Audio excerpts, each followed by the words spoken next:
There comes a moment in life when a quiet realization settles in.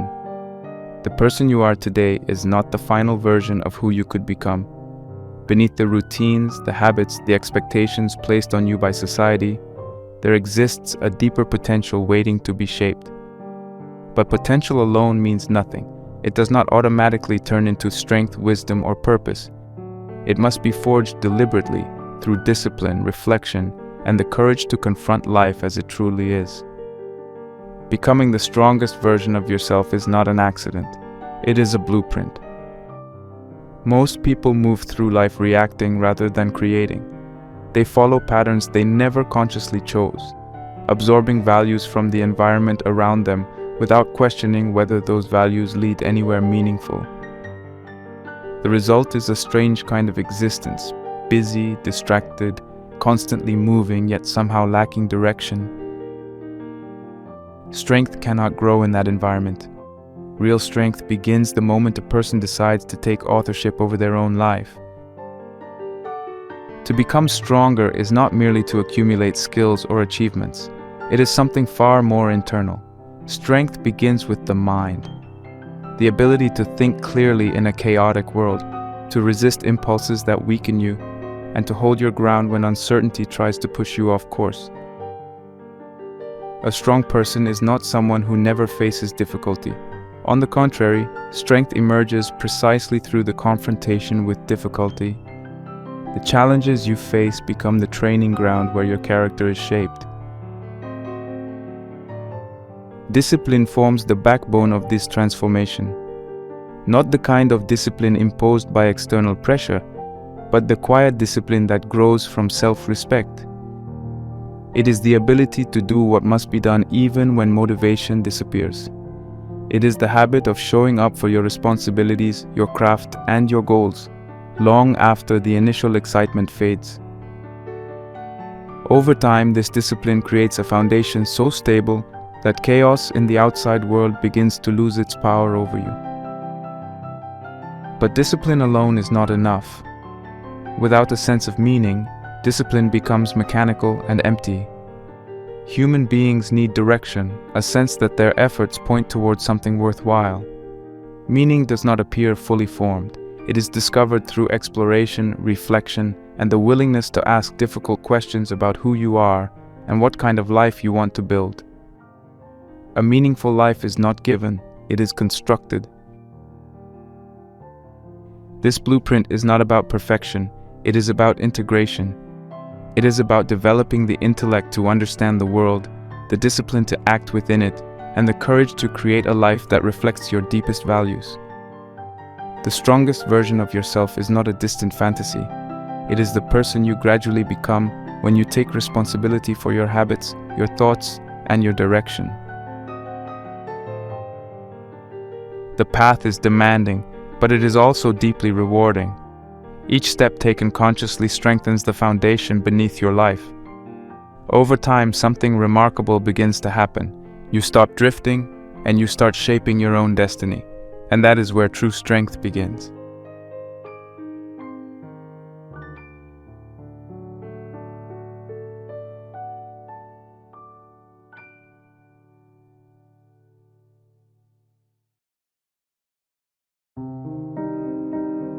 Look around carefully at the world we live in.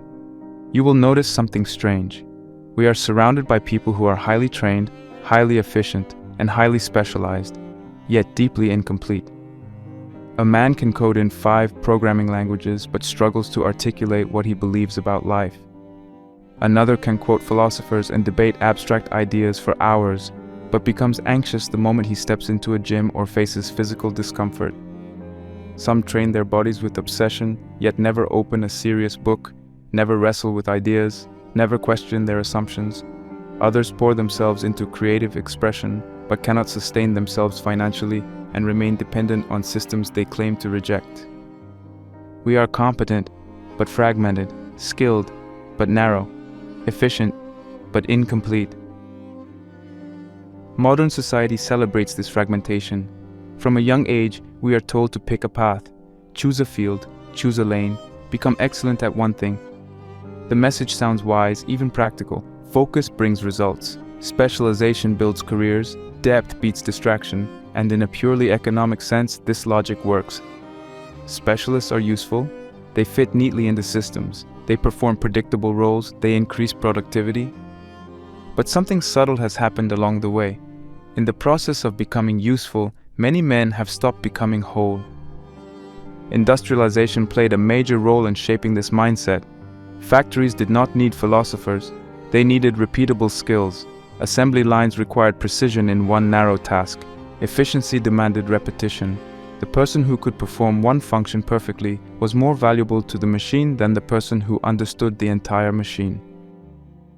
Over time, this structure influenced education. Schools began to mirror factories. Subjects were separated, knowledge was compartmentalized. You studied mathematics in one room, literature in another, science in another, rarely encouraged to see how they spoke to each other. Memorization became more important than integration. Grades became more important than wisdom. Corporations reinforced the same pattern. Promotions reward narrow competence. Job descriptions define boundaries.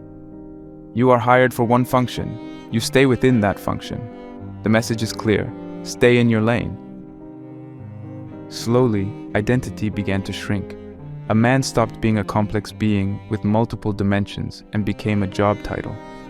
An engineer, a lawyer, a designer, a manager. The language shifted. Instead of asking, "What kind of person are you becoming?" the question became, "What do you do?" This shift is subtle but powerful. When your identity fuses with a single function, growth outside that function feels unnecessary, even threatening. Why develop physical strength if your job does not require it? Why study philosophy if it does not increase your salary? Why cultivate creativity if it is not part of your role? Specialization narrows the horizon of ambition. It defines success in one dimension and quietly discourages development in others. Over time, stay in your lane replaced a far older idea: cultivate your nature. Historically, this was not the ideal. There was a period in history when the highest vision of a man was not narrow competence, but cultivated range. During the Renaissance, thinkers and artists began rediscovering ancient Greek and Roman ideas about human potential. They did not view knowledge as isolated fragments. They saw it as a unified exploration of reality. Curiosity was not restricted to one field. It was a way of living. Consider Leonardo da Vinci. He is often described as a painter, but that label barely scratches the surface. He studied anatomy by dissecting corpses, not out of morbid fascination, but because he wanted to understand how muscles shaped movement. He sketched machines that would later resemble helicopters and tanks.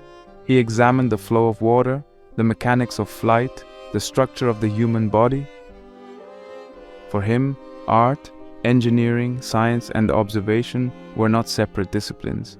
They were different windows into the same reality. Painting required understanding anatomy, engineering required understanding nature, observation required patience and discipline. His notebooks reveal a mind constantly moving across boundaries, connecting dots that others did not see as connected. This approach was rooted in Renaissance humanism, a philosophical movement that emphasized human potential and self-cultivation. Humanists believed that man was capable of shaping himself through study, effort, and discipline. They looked back to classical antiquity and found a vision of excellence that embraced both intellectual and physical development. Leon Battista Alberti expressed this spirit clearly. He believed that a man could shape his character and abilities through will and training. He did not see talent as fixed. He saw it as something that could be cultivated. Effort mattered, discipline mattered, exposure to multiple fields mattered. The Renaissance ideal was not about collecting hobbies to appear impressive. It was about expanding one's nature deliberately. The Renaissance man was not scattered, he was structured. He did not chase random interests. He pursued mastery across interconnected domains. He refused to let himself remain confined to a single identity. He saw potential in himself and felt a responsibility to develop it. This is the key distinction. The Renaissance man was not someone with hobbies. He was someone who refused to remain small. He did not define himself by one skill. He did not reduce his identity to one function. He sought to cultivate intellect, body, creativity, and practical competence as parts of a unified whole. He believed that excellence in one domain strengthened excellence in others. Physical discipline sharpened mental focus. Intellectual study enriched artistic expression. Practical skill grounded philosophical reflection. Somewhere along the way, this standard faded. Productivity replaced greatness as the primary measure of value. Being useful to the system became more important than becoming complete as a person. The complete man was gradually replaced by the efficient specialist. And efficiency, while powerful, comes at a cost. When a man develops only one dimension of himself, he becomes dependent on that dimension. If his career collapses, his identity collapses with it. If his body weakens, his confidence weakens. If his intellect stagnates, he becomes vulnerable to manipulation. Fragmentation creates fragility. An integrated man stands differently in the world. He does not rely on one pillar to support his sense of self.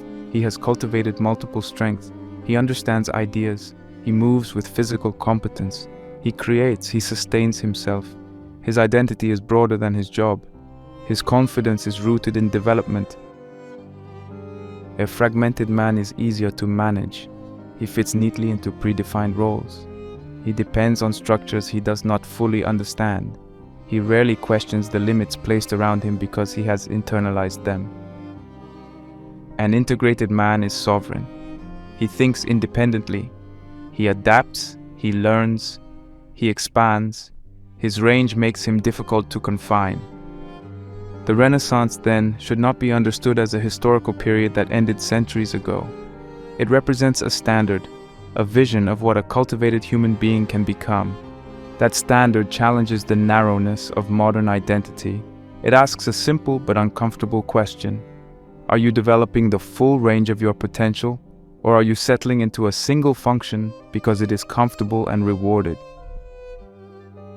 If the Renaissance is a standard rather than a memory, then the question becomes unavoidable. What philosophical foundation supports such a standard? Why should a man strive to become whole rather than merely efficient? And what does it mean in practical terms to build that kind of life today?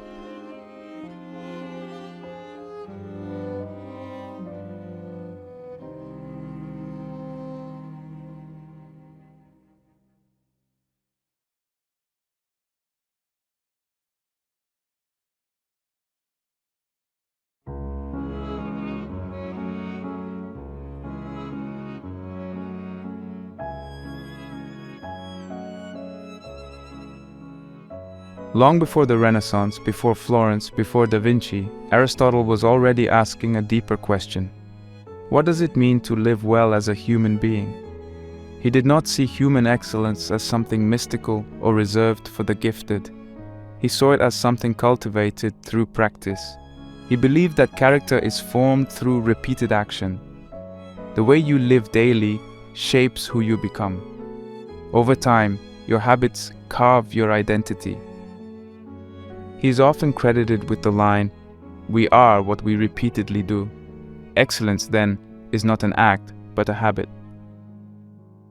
Whether those exact words were written that way or not, the idea is deeply Aristotelian. Greatness is built in repetition. You do not stumble into excellence. You train into it. You practice into it. You shape yourself through consistent effort. This is where the Renaissance man begins philosophically. He is not chasing status, he is shaping character. He understands that becoming complete requires training across multiple dimensions. Aristotle did not believe that virtue was a single action or a dramatic moment. Virtue was steady cultivation. It was lived daily. It was expressed through how you think, how you act, how you respond. The Renaissance thinkers later rediscovered Aristotle and absorbed this principle. They understood that if excellence is habit, then greatness demands structure. You must build your mind deliberately. You must train your body deliberately. You must cultivate discipline deliberately. Nothing meaningful grows by accident. Aristotle also wrote, the whole is greater than the sum of its parts. That line carries enormous weight for this conversation. When you cultivate multiple dimensions of yourself, you do not simply stack skills on top of each other. You become something larger than isolated abilities. Intellectual depth sharpens decision-making. Physical strength strengthens confidence. Creative practice deepens perception. Discipline stabilizes emotion. These qualities reinforce each other. They interact. They build a unified presence. He also said, "The energy of the mind is the essence of life." Intellectual vitality is not optional decoration. It is central to being alive in a full sense. A dormant mind leads to a shallow existence. A trained mind sees patterns, understands complexity, and navigates reality with clarity. This foundation makes one thing clear. The Renaissance man is not a lifestyle trend. He is a philosophical necessity. If excellence is cultivated habit, and if the whole is greater than the parts, then narrowing yourself to a single function leaves enormous potential untouched. From Aristotle, we move forward in time to a thinker who spoke directly about becoming, Friedrich Nietzsche. Nietzsche wrote, "Become who you are." At first glance, that sounds simple. It sounds like advice to discover your personality. But Nietzsche meant something deeper. He believed that identity is formed through struggle and creation. You do not discover a finished self hidden inside you. You build yourself through confrontation, through discipline, through conscious effort. The Renaissance man embraces this idea. He does not accept inherited limits. If he is weak in one area, he does not label it as fate. If he lacks knowledge, he studies. If he lacks strength, he trains. If he lacks skill, he practices. He sees himself as material to be shaped. Nietzsche also wrote, "One must still have chaos in oneself to give birth to a dancing star." Expansion feels unstable. When you step outside your comfort zone, you feel clumsy. When you begin lifting weights after years of inactivity, you feel weak. When you start writing seriously, you feel exposed. When you study complex philosophy, you feel confused. That internal chaos can discourage you. Many retreat back to what feels familiar, but Nietzsche reminds us that creative greatness emerges from discomfort. The dancing star is born from turbulence. He also wrote, "He who has a why to live can bear almost anyhow." If your reason for expanding yourself is shallow, discomfort will defeat you.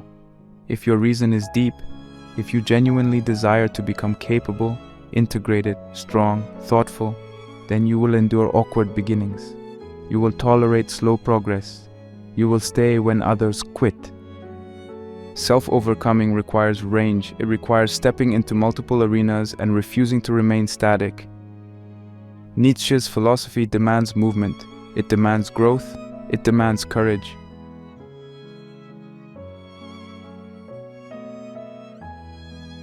Now we turn to Carl Jung.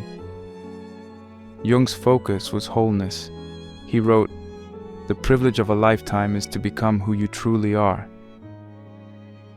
That sentence sounds peaceful, but it hides difficulty.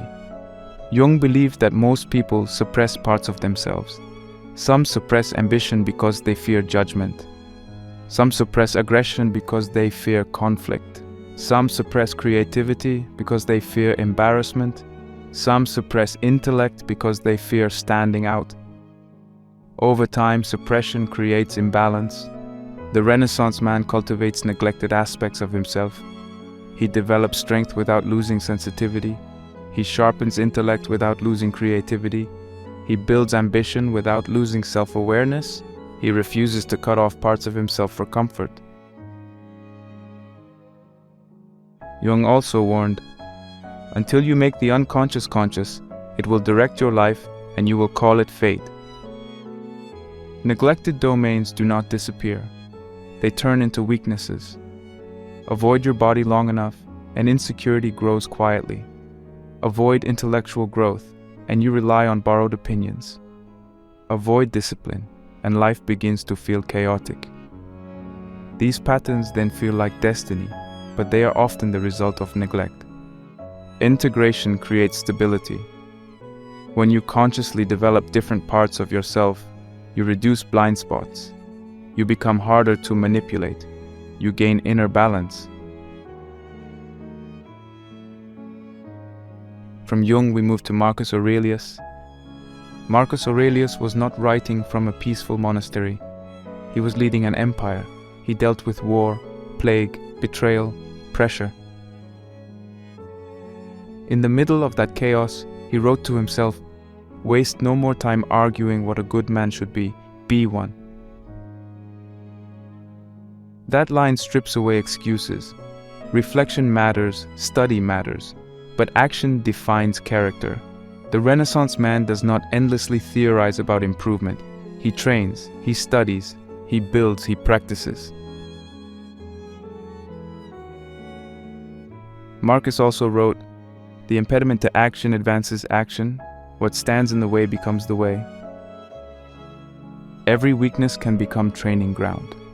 Physical weakness becomes reason to train. Intellectual confusion becomes reason to study.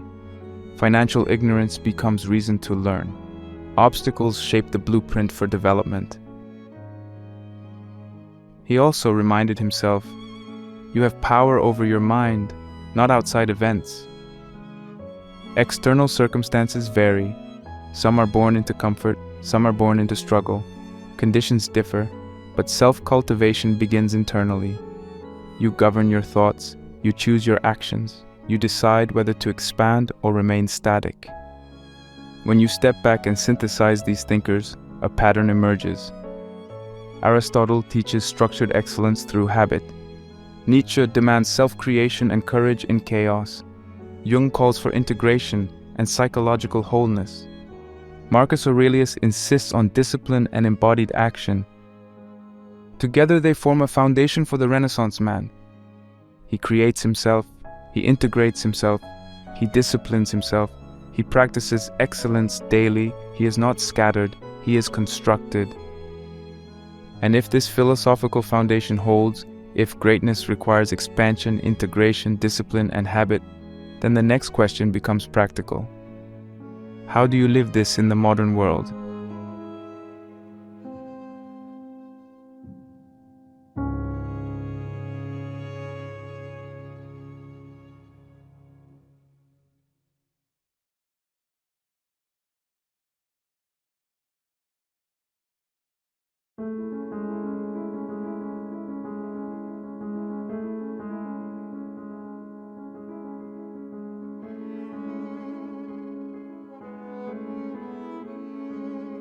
Now we move from philosophy to structure. This is where the idea becomes concrete. This is not about collecting random hobbies so you can sound interesting at dinner. It is about cultivating 4 domains of your life in a deliberate and disciplined way. These domains support each other. When developed together, they create stability, depth, and range. When ignored, they leave gaps that weaken you over time. Mind, body, creation, strategy. These 4 form the modern blueprint. The first domain is intellectual depth. We live in an age of information, yet intellectual depth is rare. Most people scroll, skim, and react. They consume headlines, short clips, and opinions that were already simplified for them. Thinking has become outsourced. Many men can repeat arguments they heard online, but struggle to build one from first principles. Attention spans shrink, curiosity fades. The mind becomes reactive rather than reflective. Intellectual laziness does not feel dramatic. It feels comfortable. It feels normal. You wake up, check your phone, absorb fragments of news, maybe watch a few videos, and move on. There is stimulation, but no depth. Over time, your opinions are shaped by algorithms rather than deliberate study. Your worldview becomes assembled from scattered impressions. The Renaissance man refuses that drift. He builds intellectual depth intentionally. He reads philosophy to wrestle with fundamental questions about meaning, morality, and human nature. He studies history to understand patterns of power, collapse, ambition, and resilience. He studies psychology to understand himself and others. He learns how people think, how narratives form, how emotions influence decision-making. This does not require genius, it requires structure. Start with something simple and disciplined. 10 pages a day. 10 is manageable. In a year that becomes thousands of pages, that becomes dozens of books. Knowledge compounds quietly. One idea leads to another. One thinker leads to another. Over time, your mental landscape expands. Choose one major thinker every quarter and go deep. Spend 3 months reading their primary work, biographies, and commentary. Immerse yourself. Let their framework challenge yours. This creates depth instead of shallow familiarity. Keep a commonplace journal. Write down quotes that strike you. Summarize arguments in your own words. Record questions that emerge. Writing clarifies thinking.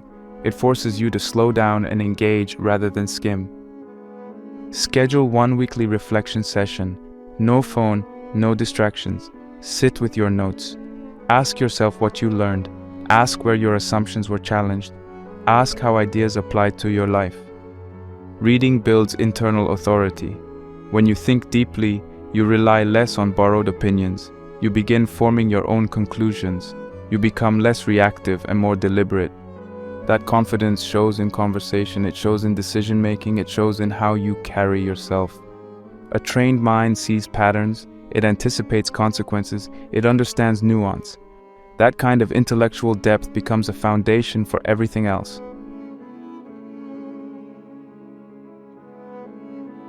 Domain 2. Physical competence. Physical weakness affects more than appearance. It influences posture, energy, confidence, and mood. When your body feels fragile, your behavior shifts subtly. You hesitate, you avoid discomfort, you shrink under pressure. Your nervous system becomes more reactive. Strength training changes that. Training 3 to 4 times a week builds more than muscle. It builds resilience. It teaches you to push through resistance. It teaches you that discomfort can be endured. It gives you tangible evidence that effort produces results. Add a combat sport or martial art if possible.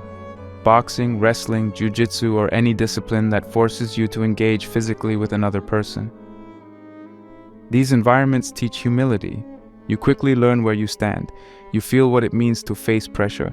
You learn composure. Mobility and endurance matter as well. Flexibility prevents injury. Endurance builds stamina. These qualities make you feel capable in your own body. That feeling changes how you walk into rooms. It changes how you speak. It changes how you handle stress. Ancient thinkers understood the balance between mind and body. Physical training was not vanity, it was preparation. A strong body supports a steady mind. When your physiology is regulated, your thoughts become clearer. When you practice discipline physically, that discipline transfers mentally. Waking up early to train builds consistency.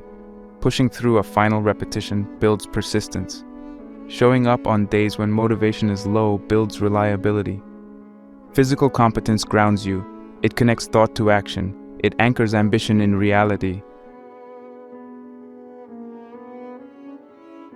Domain 3. Creative production. Most people consume constantly. Videos, posts, music, news, opinions. Consumption can feel productive because it fills time, but without creation, your role in the world remains passive. The Renaissance man produces, he writes, he draws, he builds, he records music, he designs, he films, he crafts. Creation forces you to organize thoughts. It forces you to solve problems. It forces you to confront imperfection. When you write, you discover where your thinking is weak. When you draw, you notice what you overlooked. When you build something with your hands, you confront the limits of your skill. Creation sharpens perception. It teaches patience. Choose one creative discipline and commit to it. Write essays or journal entries consistently. Sketch daily. Build small projects. Learn an instrument. Design simple graphics. Record short videos. The medium matters less than the consistency. Do not wait for perfection. Consistency builds skill. Small output, repeated weekly, grows into mastery over time. Creativity strengthens agency. You shift from consuming the world to contributing to it. Creation also strengthens identity. You see tangible proof of your effort. A finished piece exists because you made it. That reinforces confidence. It deepens engagement with reality. Domain 4. Strategic awareness and independence. Intellectual depth, physical strength, and creative skill are powerful. But without independence, they remain vulnerable. Strategic awareness means understanding how the world functions. It means learning basic financial literacy, knowing how money works, understanding investments, understanding debt, understanding risk. It means observing incentives in organizations and relationships. People respond to incentives. Systems are shaped by them. Study negotiation. Learn how to communicate clearly and assertively. Pay attention to power structures. Notice who makes decisions and why. Notice how influence flows. Economic competence prevents dependency. When you understand finances, you reduce anxiety. When you manage resources wisely, you gain options. Options create freedom. Freedom allows you to pursue growth without constant fear. The Renaissance man must be competent in reality. Idealism without practicality collapses under pressure. Strategic awareness strengthens stability. When you cultivate all 4 domains simultaneously, something changes. You begin to feel integrated. You think clearly. You move confidently. You produce consistently. You navigate systems intelligently. This is an identity shift. You are not adding hobbies to appear interesting. You are expanding your range. You are training yourself to operate across multiple dimensions. At first, progress feels slow. You will not feel extraordinary, you will feel stretched. But integration compounds. Small habits accumulate. Strength builds gradually. Knowledge deepens steadily. Creative output grows. Financial competence stabilizes you. Over time, you become rare. In a world of narrow specialization, range stands out. In a culture of distraction, depth stands out. In an environment of passivity, production stands out. In a system that rewards compliance, independence stands out. The modern Renaissance man is built through daily cultivation across these domains. He does not rush the process, he commits to it. And when these domains reinforce each other year after year, you do not simply improve, you transform.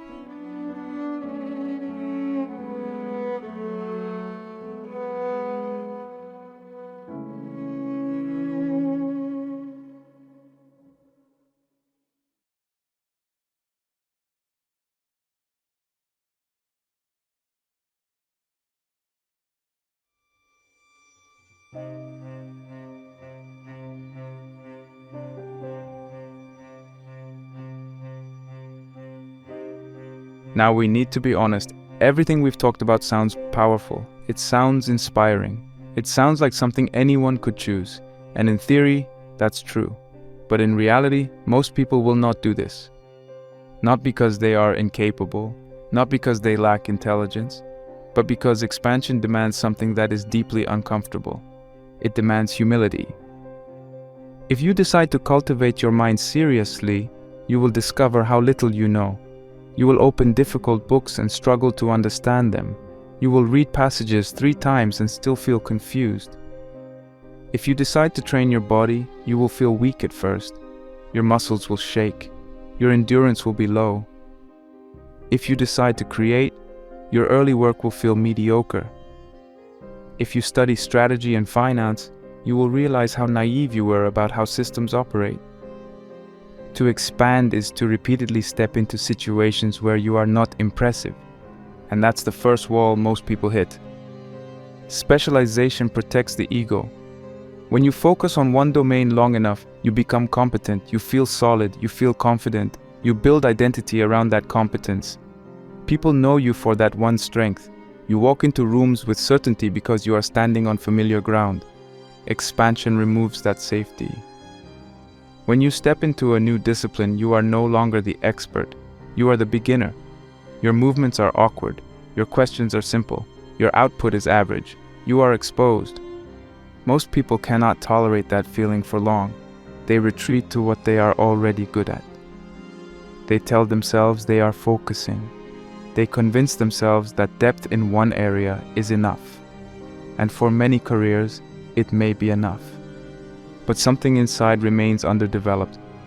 Expansion feels chaotic because it stretches identity. When you begin cultivating multiple domains, your schedule becomes tighter. Your energy is divided across disciplines. Your progress feels slower in each individual area compared to someone who focuses on only one. It can feel inefficient. It can feel scattered. It can feel overwhelming. This is where comfort addiction takes over.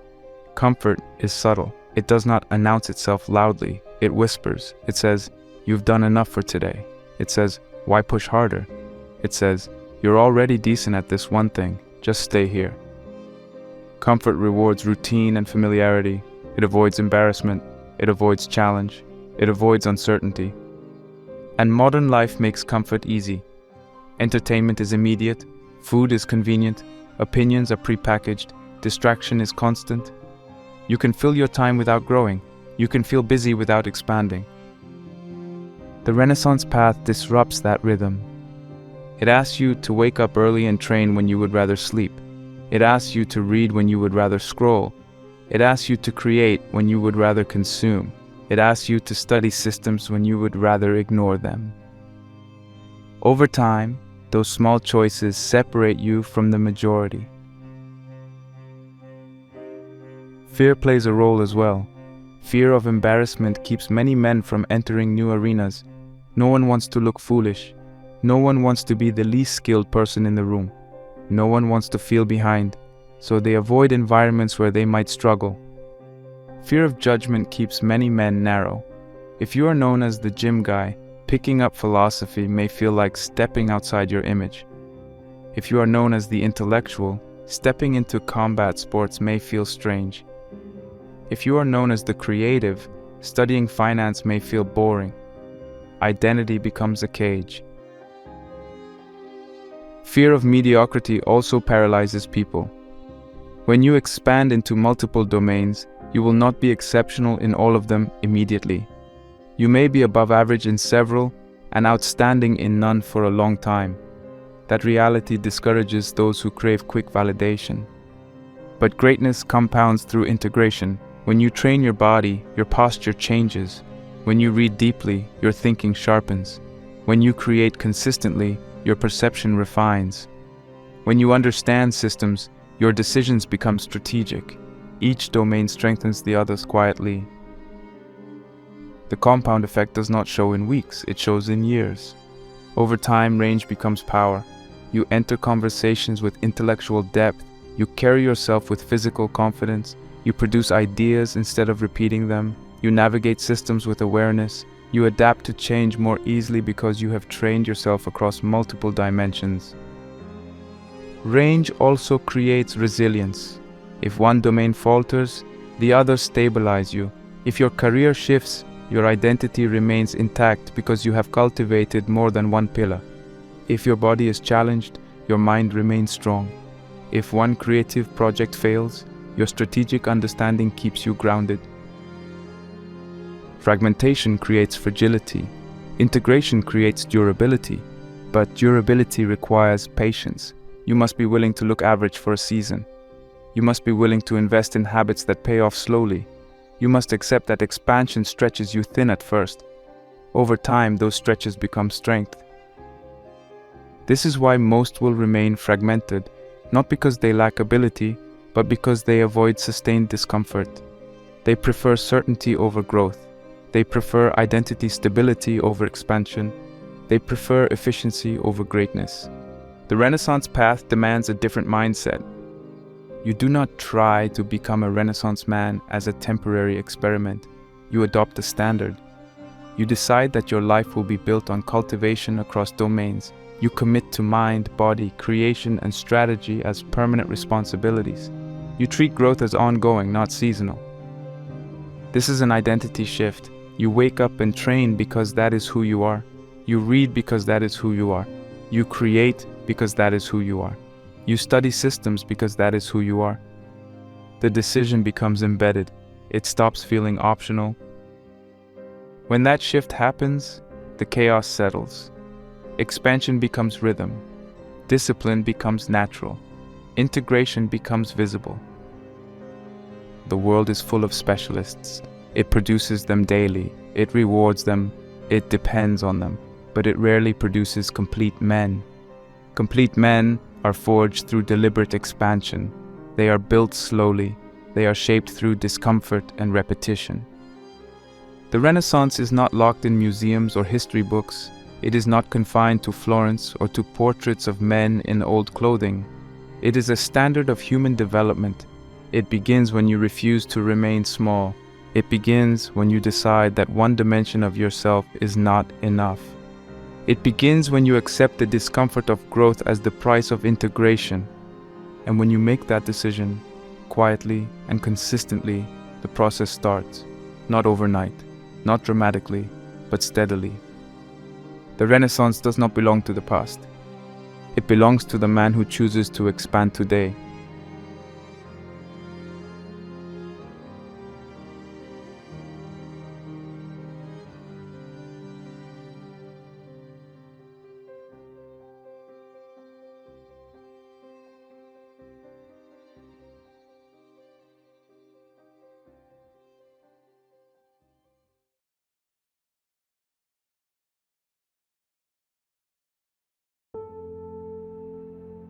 Most people believe discipline is something dramatic.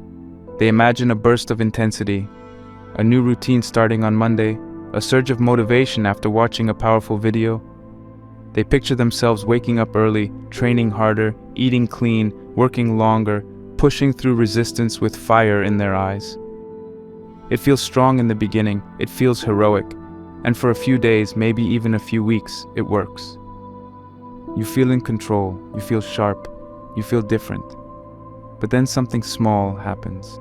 You sleep poorly, you get stressed, you feel bored, you miss one day, and the whole structure collapses faster than it was built. The cycle repeats over and over again because the foundation is weak. You were building on emotion, you were building on excitement, you were building on temporary energy. And energy changes, mood changes, circumstances change. The intensity that felt unstoppable on Sunday night feels distant by Thursday afternoon. You start negotiating with yourself. You tell yourself you deserve a break. You say you will restart tomorrow. You justify small compromises. By the end of the week, you are back where you started, wondering why discipline never seems to last. The uncomfortable truth is this: you are not lacking effort. You are lacking examination. You are not studying your own behavior. You are not reviewing your actions. You are not tracking your weaknesses. You are living reactively, not consciously. Most people move through their days without ever stopping to analyze themselves. They experience events. They respond emotionally. They move on. There is no pause. There is no reflection. There is no internal report. And because of that, nothing changes at the root level. You break routines and tell yourself it was just a bad day. You react emotionally and blame stress. You procrastinate and say you were tired. You overeat and say you earned it. You scroll for 2 hours and say you needed to relax. Every time there is a reason. Every time there is a story that protects your ego. Then you move forward without analyzing what really happened. The same trigger appears next week, and you respond in the same way. The pattern continues quietly in the background of your life. When you do not examine your patterns, they become your personality. You start to think this is just how you are. You say you are not disciplined. You say you are emotional. You say you are inconsistent. But what you are really doing is repeating behaviors without awareness. Without review, mistakes become habits.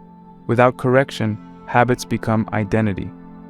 There is no internal accountability system, no private review, no structured confrontation. You expect yourself to behave better tomorrow without ever understanding why you behaved poorly today. That expectation is unrealistic. It is like trying to improve at a sport without ever watching your performance. Imagine a fighter who never studies his fights, a musician who never listens to recordings, a business owner who never reviews numbers. Progress would be slow, random, unstable.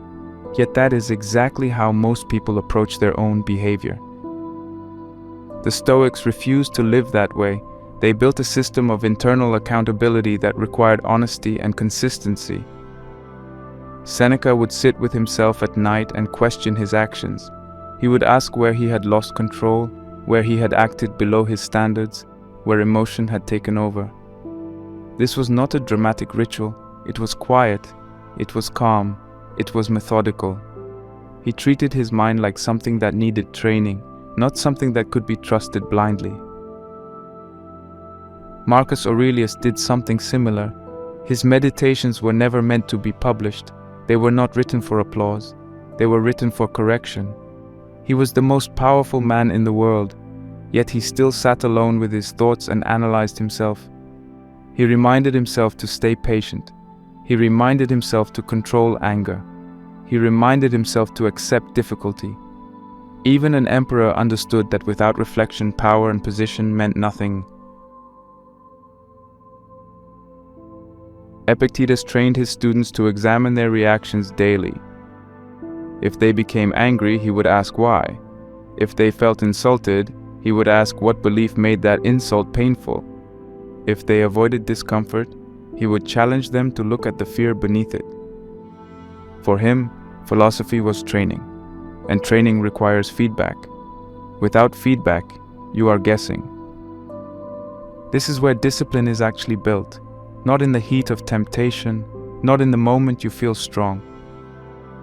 Discipline grows in the quiet minutes after you fail. It grows when you sit down and ask yourself what happened. It grows when you identify the weakness clearly instead of covering it with excuses. It grows when you adjust your approach instead of hoping for a different result next time. When you know you will review your behavior at night, your behavior during the day begins to change. Something subtle happens. Before reacting emotionally, a small voice appears that reminds you that you will have to answer for this later. Before skipping your workout, you remember that tonight you will have to write it down. That anticipation creates awareness. Awareness slows impulse. Slowed impulse creates choice. Choice builds discipline. Over time, this nightly audit reshapes how you see yourself. You stop pretending that you are powerless in front of your habits. You start seeing patterns clearly. You notice that you overeat when stressed. You notice that you scroll when bored. You notice that you snap at people when tired. Once those patterns are visible, they lose some of their control. You are no longer operating in the dark. You are observing yourself like a coach studying an athlete. There is no need for harsh self-judgment in this process. The Stoics were not interested in emotional punishment. They were interested in improvement. The goal is clarity. The goal is precision. If you reacted poorly in a conversation, write it down. If you avoided something important, acknowledge it. If you handled a difficult situation well, note that too. Strength deserves recognition just as much as weakness deserves correction. Repeated correction changes behavior in ways that intensity never can. Intensity burns hot and disappears. Reflection compounds quietly. Every day you catch one small weakness. Every week you adjust one small habit. Every month you remove one recurring mistake. The progress is not loud, it is not dramatic, it is steady. After a year, the difference is undeniable. Discipline becomes stable because it is no longer dependent on mood. It is supported by awareness. You are not forcing yourself blindly. You are refining yourself deliberately. Each night becomes a checkpoint. Each mistake becomes data. Each success reinforces your standards. Slowly, your identity begins to shift. You see yourself as someone who reports to himself, someone who does not let days pass without evaluation, someone who is under constant training. This is why most people struggle. They try to control their behavior without understanding it. They try to change without studying. They try to improve without reflection. The Stoics took a different route. They faced themselves daily. They built discipline through examination and correction. And that simple habit, practiced consistently, creates a kind of stability that does not collapse when motivation fades.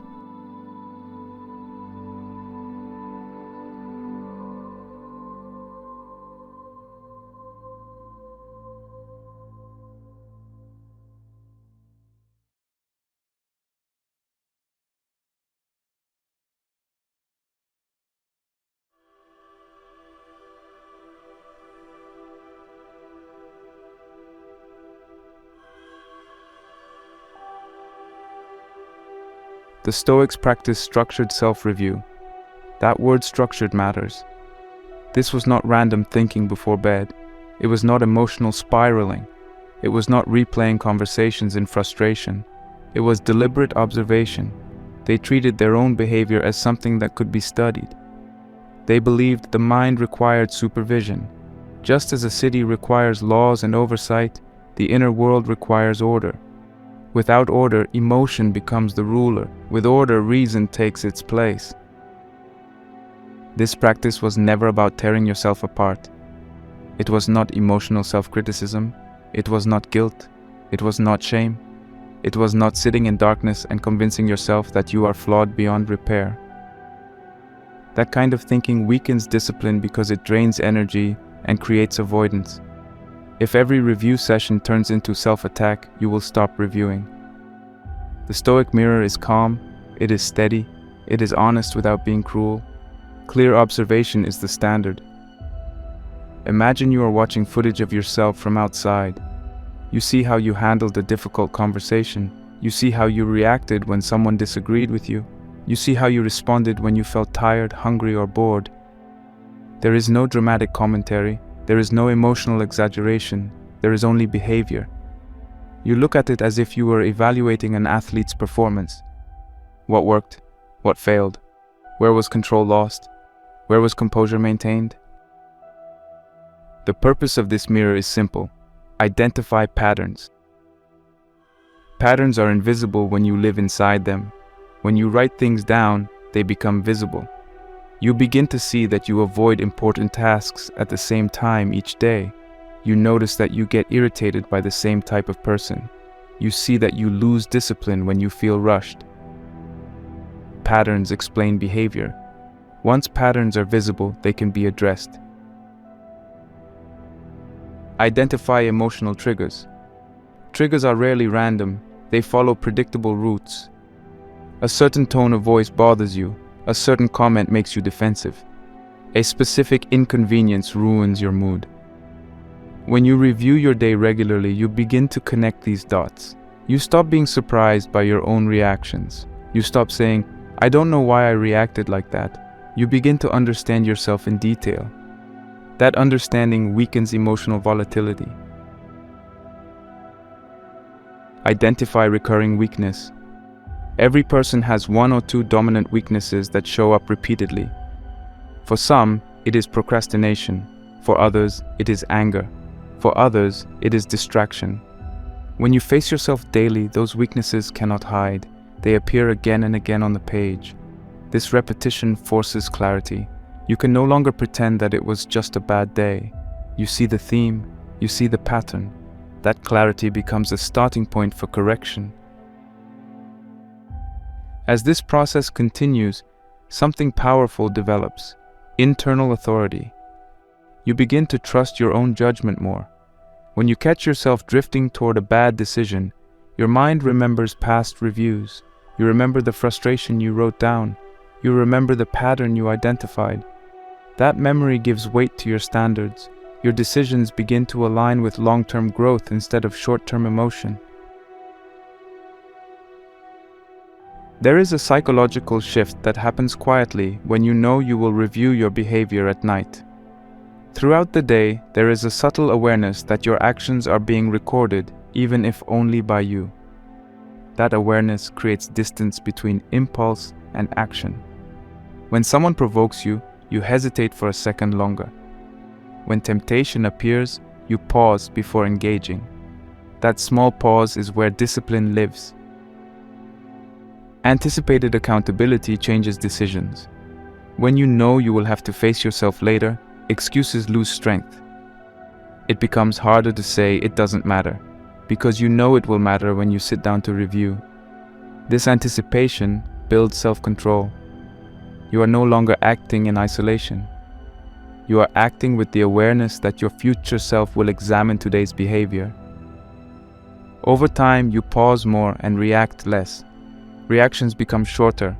Emotional spikes become softer. You do not eliminate emotion. You simply prevent it from dominating your behavior.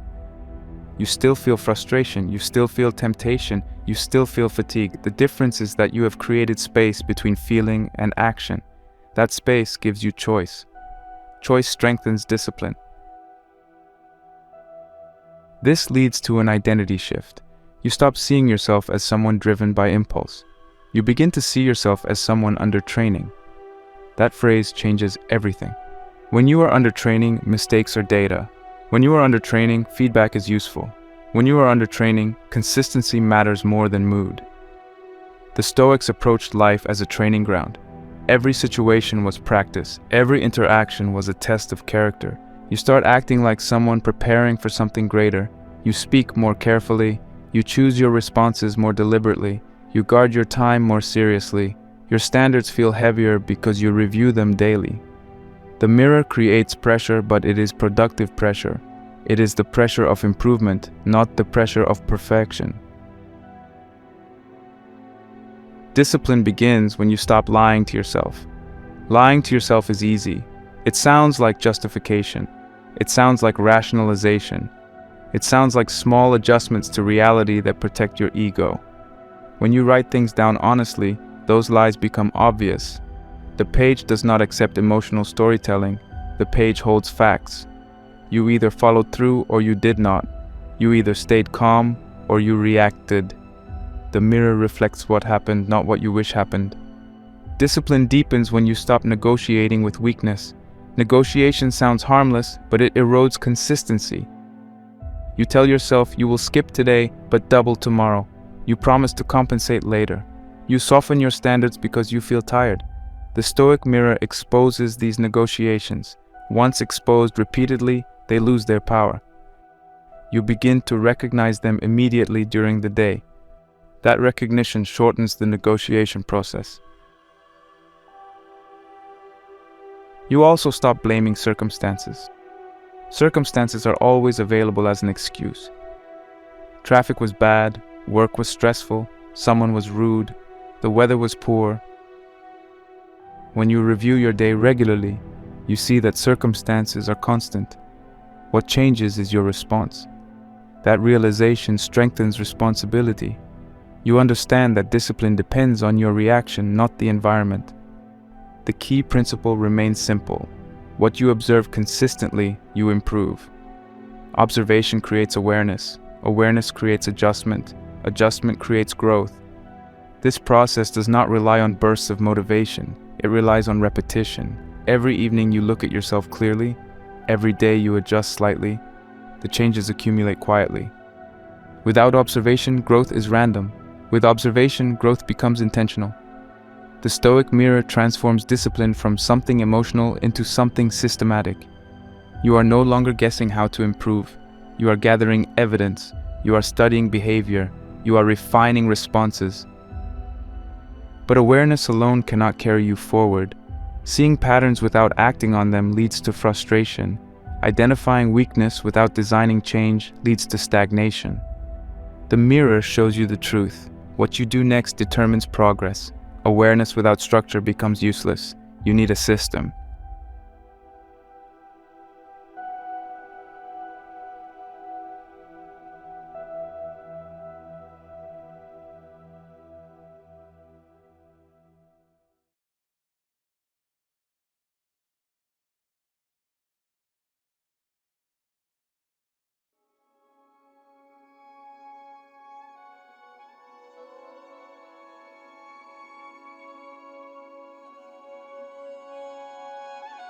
Understanding the idea is not enough.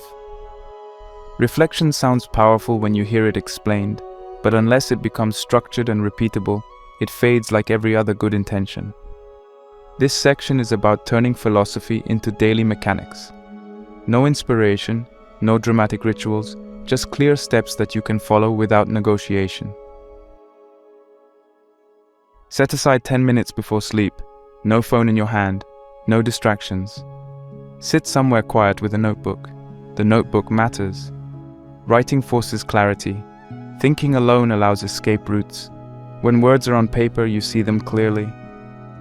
Ask yourself slowly and directly, where did I act below my standard today? Where did emotion control my behavior? What excuse did I make? What discomfort did I avoid? Where did I show strength? Do not rush these questions. Let them sit for a moment. Replay your day from morning to night. Watch it like a timeline. Notice small moments, not just dramatic ones. The skipped workout, the short tone in your voice, the extra hour wasted scrolling, the task you postponed, the moment you stayed calm when you could have reacted, the choice to speak honestly, the decision to follow through even when tired. Follow strict rules. Be factual. Do not turn it into a story about why things happened. Do not defend yourself. Do not insult yourself. No emotional storytelling, no self-pity, no exaggeration, just behavior analysis. I skipped the workout. I raised my voice. I avoided making that call. I stayed focused for 2 hours. Keep it simple. Short sentences, clear observations. The purpose here is not to feel good. It is not to feel bad. It is to detect patterns. Over time, the same themes will appear. You will see repetition. That repetition is valuable information. It shows you where your discipline leaks. It shows you which emotions dominate you. It shows you what situations weaken you.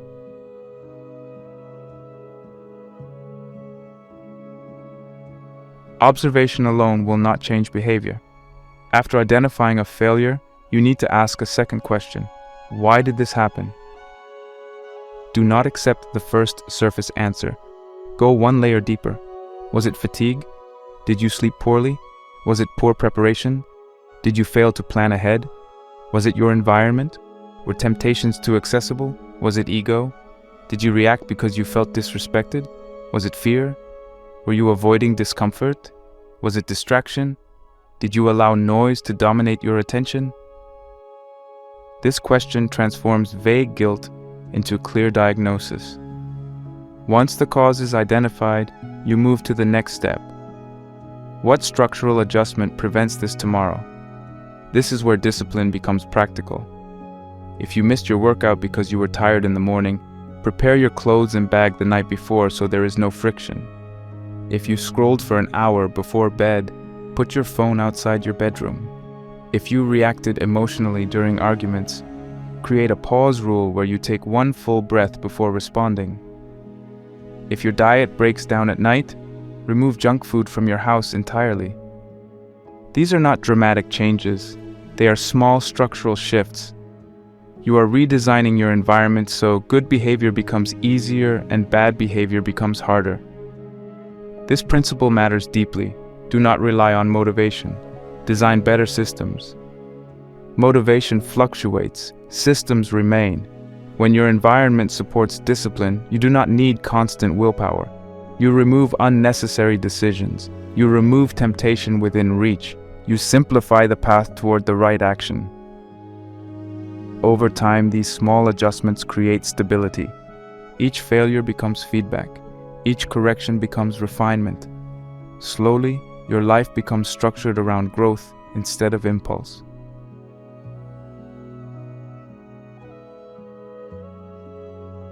Discipline is not only about reviewing the past, it is also about preparing for the future.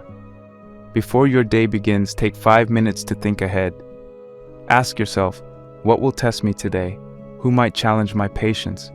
Where will I want comfort? Where might I justify weakness? Look at your schedule. If you know you have a stressful meeting, prepare yourself mentally. If you know you will feel tired in the afternoon, plan how you will respond. If you expect distraction during work, decide in advance how you will handle it. Then visualize yourself acting calmly.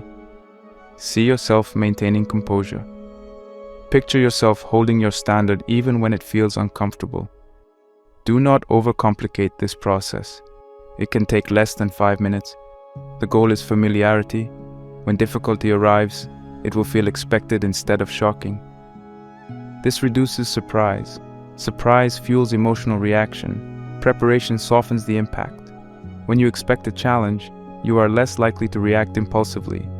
You have already imagined yourself handling it well. This builds emotional preparedness. You are not hoping for a smooth day. You are preparing for friction.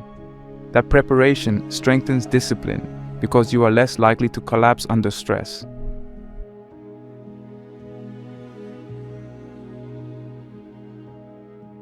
Daily audits show you moments. Weekly review shows you themes. Once per week, set aside 30 minutes. Read back through your nightly notes. Do not skim, look carefully. Ask yourself, what weakness appeared most often? What pattern keeps repeating? What improved? What requires environmental change? You may notice that distraction appears every afternoon. You may see that impatience shows up during conversations with specific people. You may find that your discipline collapses when you sleep less than 6 hours. These patterns are not random, they are signals. After identifying the main weakness, choose one area to focus on for the next week. Only one, not 10, not everything. One. Focused correction builds measurable growth. If you try to fix everything at once, your attention scatters. If you choose one weakness and design adjustments around it, you can track progress clearly. This builds confidence. When you see improvement in one area, your belief in the system strengthens. Each week becomes a small training cycle. Identify weakness, adjust structure, monitor progress, review results. This creates rhythm. Growth becomes intentional rather than accidental.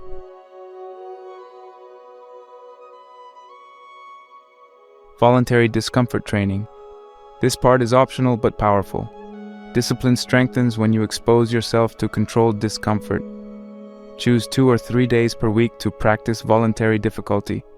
Cold showers, hard physical training, digital fasting, controlled fasting, waking earlier than necessary. These actions are simple, they are safe, they are controlled. The purpose is not punishment, the purpose is exposure. When you willingly step into discomfort, you teach your mind that discomfort is survivable. Many impulses are driven by avoidance. You avoid hard conversations, you avoid effort, you avoid boredom. Voluntary discomfort reduces this avoidance. You learn that you can handle difficulty without panic. You build tolerance. Impulse resistance increases when you practice saying no to comfort regularly. Psychological endurance grows when you face small discomfort on purpose. Over time, this strengthens your ability to remain steady under pressure. These practices are not extreme. They are consistent. A cold shower a few times a week reminds you that comfort is optional. Hard training reminds you that effort is manageable. Digital fasting reminds you that boredom will not destroy you. These small acts sharpen discipline quietly. This system works because it combines reflection, correction, preparation, focus, and exposure. It is balanced. It is sustainable. It does not depend on emotional highs. It builds strength through repetition. When you follow this framework daily, your behavior becomes more deliberate. Your reactions become measured. Your environment begins to support your standards. Weakness loses unpredictability. Growth becomes structured. Now zoom out and ask yourself, what happens when you do this daily for years?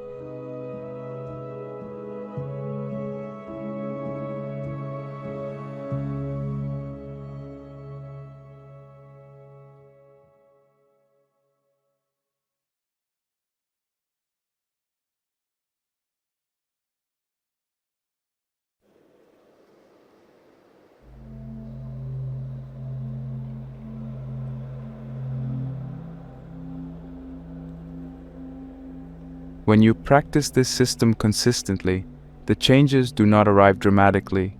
There is no sudden transformation where you wake up as a different person. The shift is subtle at first. It hides in small moments. After 1 month of daily audits, small corrections, and deliberate preparation, you begin to notice something new inside yourself. You hesitate before acting poorly. That hesitation might only last a second, but it matters. When irritation rises, you pause. When temptation appears, you slow down.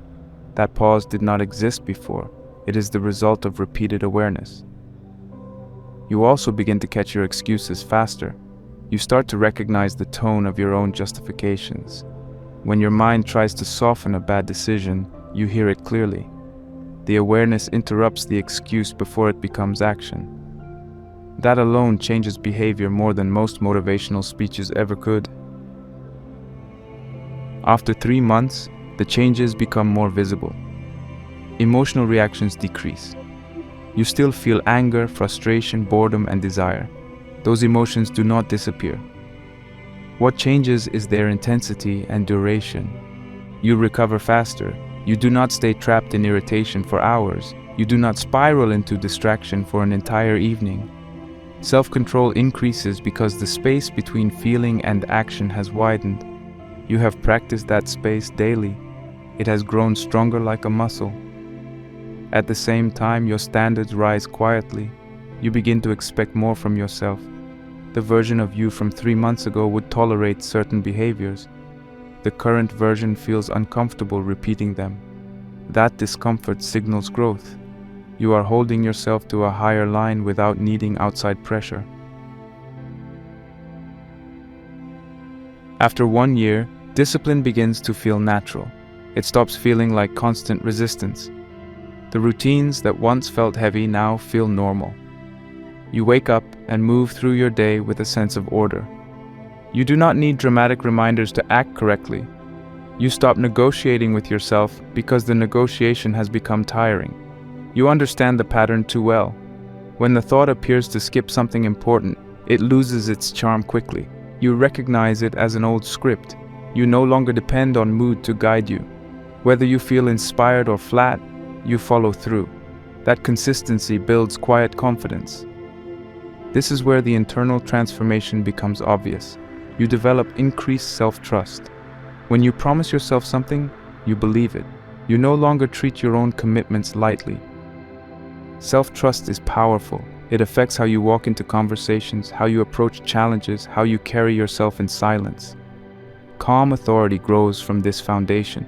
You do not need to raise your voice or exaggerate your presence. There is a steadiness in you. People sense it. They see that you are not easily shaken. That steadiness does not come from pretending to be strong. It comes from years of self-review and correction. Reliability under pressure becomes part of your identity. Difficult moments still arrive. Deadlines pile up. Relationships face tension. Unexpected setbacks occur, yet you do not collapse into chaos. You have trained yourself to observe before reacting.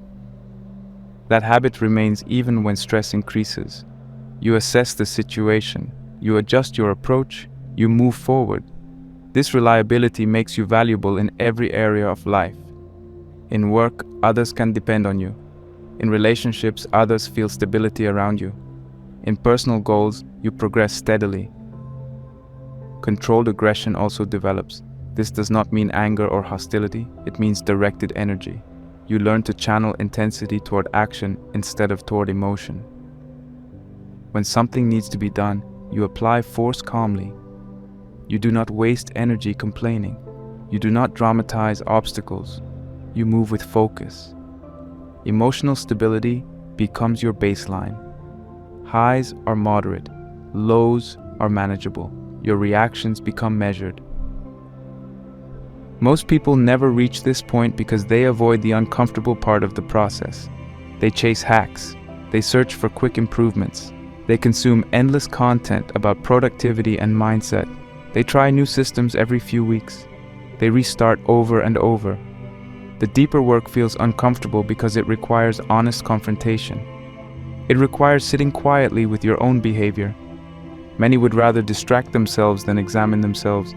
They chase motivation because motivation feels exciting. It gives a temporary sense of power.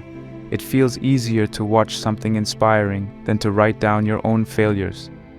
They chase novelty because novelty feels fresh.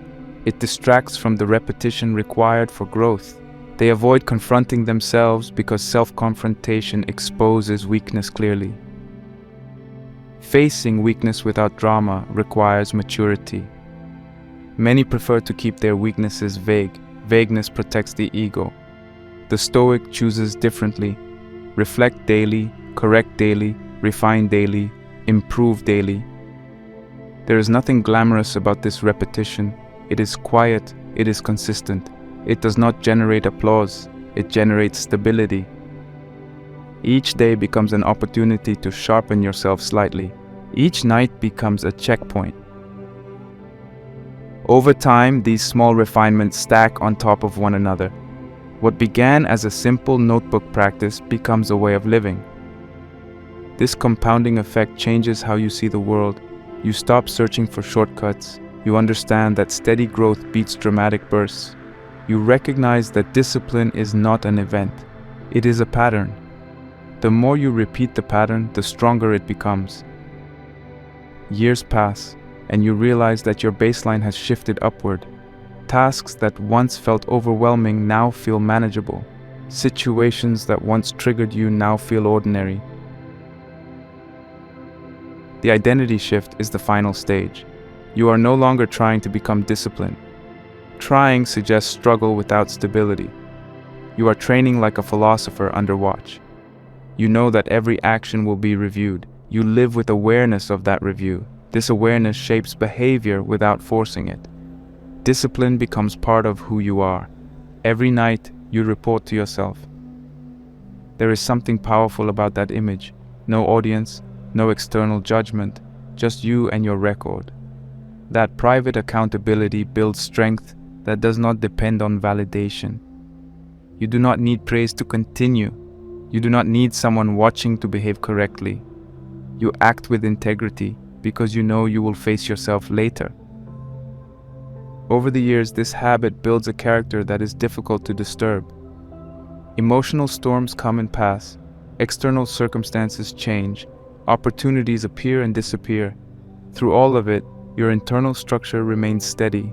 That steadiness is the result of thousands of small corrections. It is the product of nights spent reviewing honestly and mornings spent preparing intentionally. The Stoic habit seems simple on the surface. 10 minutes at night, 5 minutes in the morning, one focused review per week, occasional voluntary discomfort. None of it feels extreme. None of it feels heroic. Yet practiced consistently, it reshapes identity. It transforms discipline from something fragile into something durable. And that is the difference. When discipline becomes identity, it does not break under pressure. It does not disappear when motivation fades. It does not collapse when circumstances change. It stands firm because it is built on awareness, correction, and repetition. That is the Stoic habit. Practiced consistently, it builds discipline that does not break.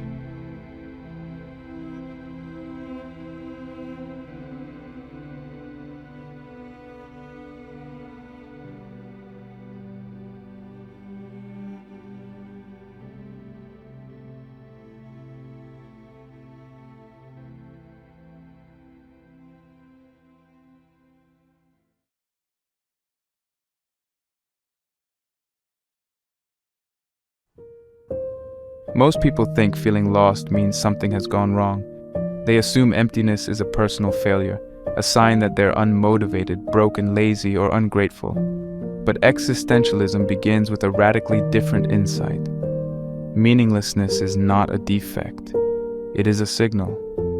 It appears when the old answers no longer fit the life you're actually living. It shows up when the beliefs, goals, and expectations you inherited stop working. Not because you failed, but because you outgrew them. The crisis is not the problem. The crisis is the beginning of honesty. For most of human history, meaning was largely given. You were born into a role, a religion, a tradition, a clear path. You didn't have to ask who you were or why you were here. The answers were waiting for you before you arrived. Today, that world is mostly gone. We live in a time of unprecedented freedom, choice, and comfort. And yet beneath the surface, many people feel strangely hollow. They wake up, go through the motions, achieve things they were told would matter, and still feel like something essential is missing. This is not because life is too hard. It's often because life is too scripted. One of the deepest sources of emptiness is living according to scripts you didn't consciously choose. From an early age, most of us are handed a blueprint. Go to school, get a job, find a partner, stay busy, stay productive, stay comfortable. None of these things are wrong on their own. The problem begins when you follow them automatically, without ever asking whether they actually reflect your values. When you live a life designed by default, you may look functional on the outside while feeling disconnected on the inside. Existential emptiness often appears when your life is full, but not yours. Another source of emptiness is living reactively instead of deliberately. A reactive life is one where your days are shaped by notifications, obligations, expectations, and external pressures. You respond, adapt, adjust, but you rarely choose. You wake up already behind, already chasing, already reacting to demands you didn't set. Over time, this creates a subtle sense of powerlessness, not because you lack freedom, but because you never stop long enough to exercise it. Existentialism begins where reactivity ends.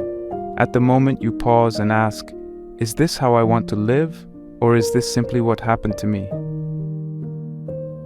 Many people also mistake comfort for fulfillment. Comfort promises safety, ease, and the absence of discomfort. Fulfillment, on the other hand, often requires effort, uncertainty, and responsibility. Modern life is incredibly good at reducing friction. Food delivered to your door, entertainment on demand, endless distractions.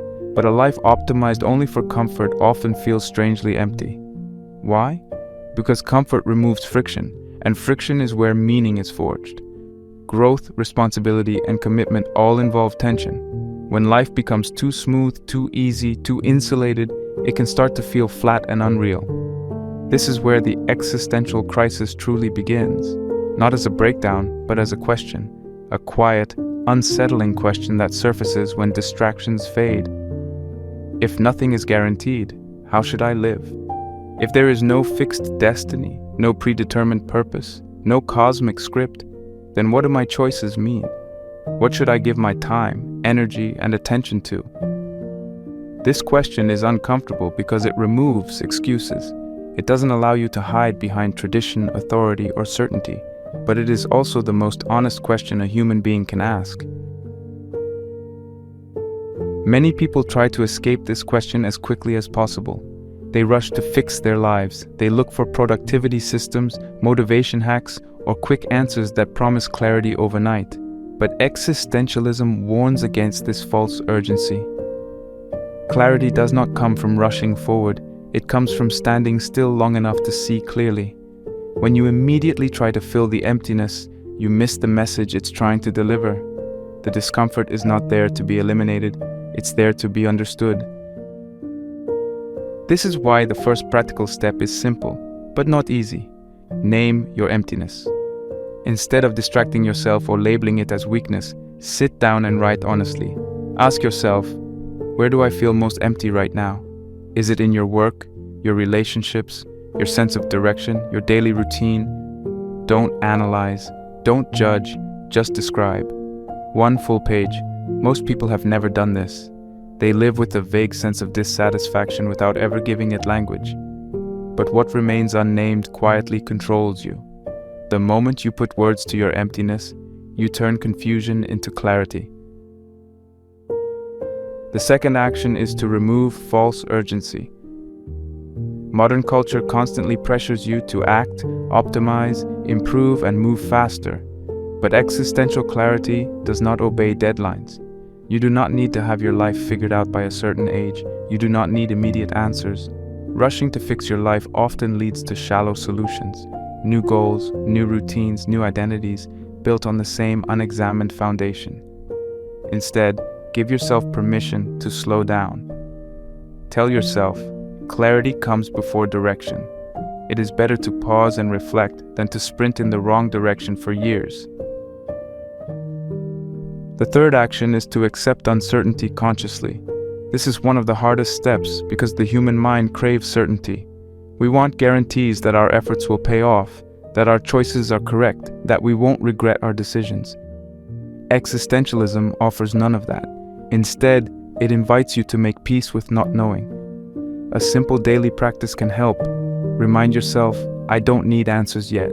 Not, I'll never have answers, just not yet. This small shift reduces anxiety and creates space for honest exploration. Uncertainty is not a threat, it's the condition of freedom. At this stage, nothing dramatic is required of you. No radical life changes, no grand declarations. The work of this section is internal. It's about stopping the escape from discomfort, from questions, from yourself. Meaning does not appear when you silence the question. Meaning begins when you stop running from it. When you allow yourself to sit in the discomfort without numbing it, rushing past it, or trying to solve it prematurely, something subtle but powerful happens. You reclaim ownership of your life. The existential crisis, then, is not a dark pit you fall into, it's a threshold you arrive at. On one side is a life lived by default, reactive, comfortable, externally guided. On the other side is a life lived deliberately, chosen, imperfect, and fully owned.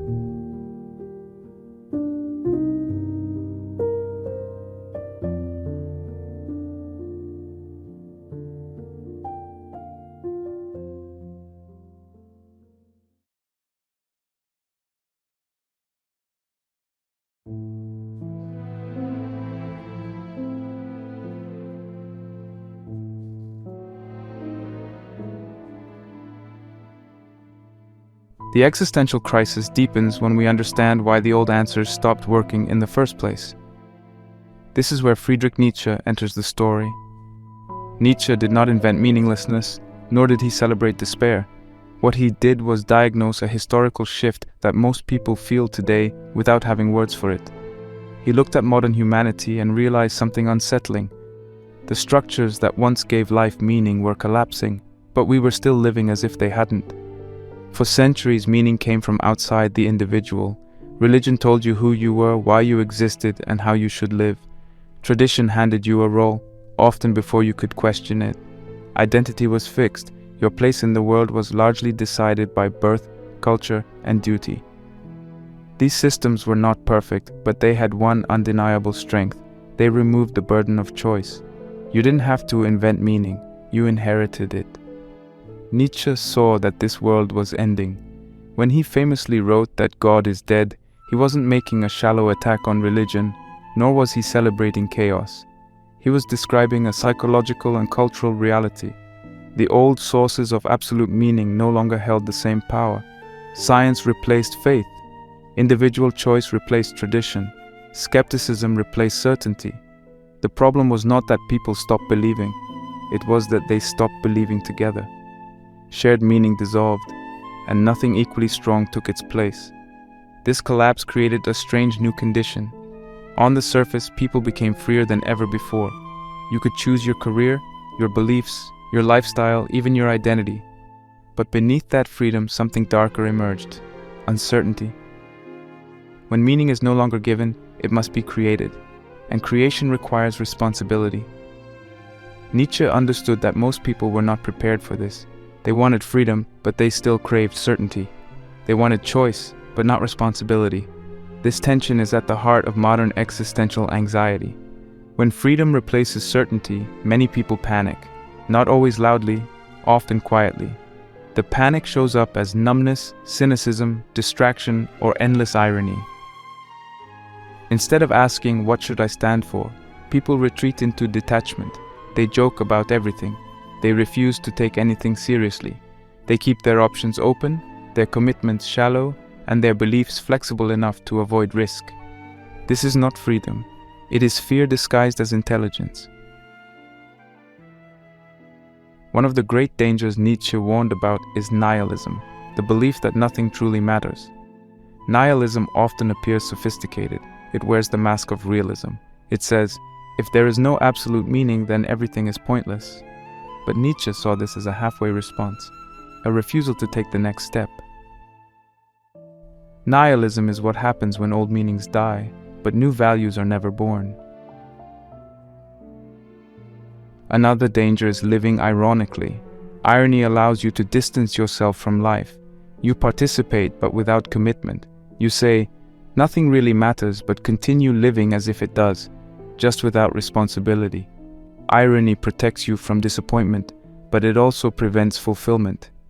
You cannot build a meaningful life while standing at a distance from it.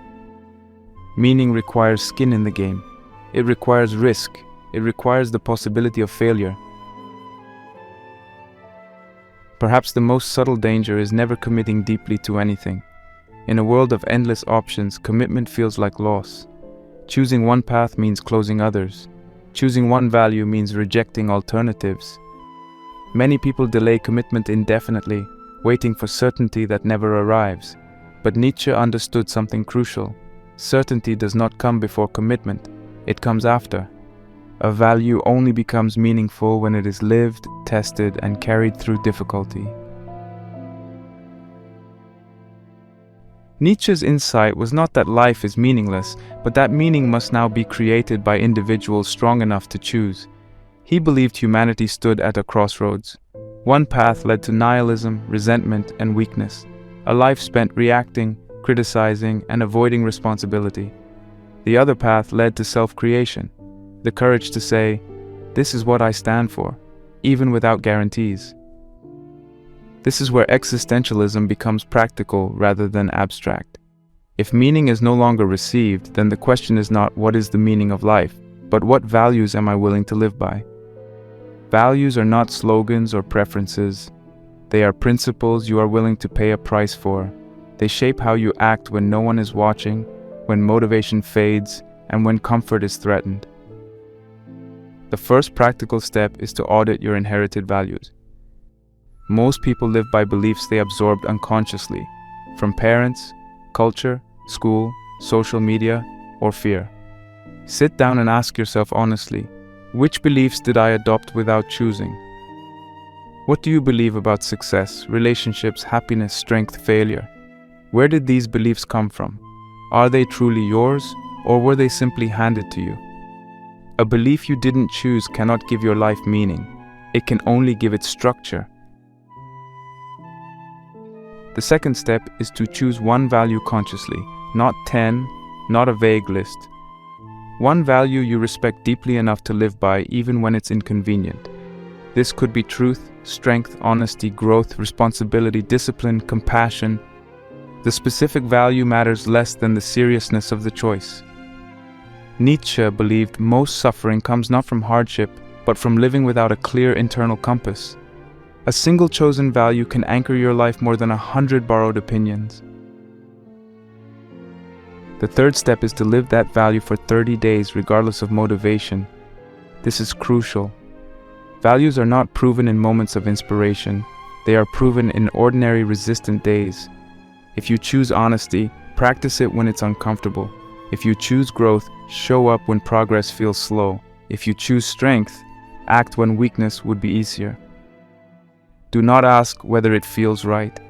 Meaning does not begin with feelings. It begins with action. Over time, something subtle happens. The value stops being an idea and becomes part of your identity. You don't need external validation. You don't need certainty. You experience something far more stable. Self-respect. Nietzsche understood that meaning is not something you think your way into. It's something you become through repeated choices. This is why he valued strength. Not physical dominance, but the strength to choose, to commit, and to endure uncertainty without collapsing. Meaning begins the moment values are chosen, not received. The world will not hand you purpose. History no longer assigns it. But this is not a curse, it is an invitation. The death of given meaning is painful, yes, but it is also the condition that makes authentic meaning possible at all. Only a free individual can create a life that truly belongs to them.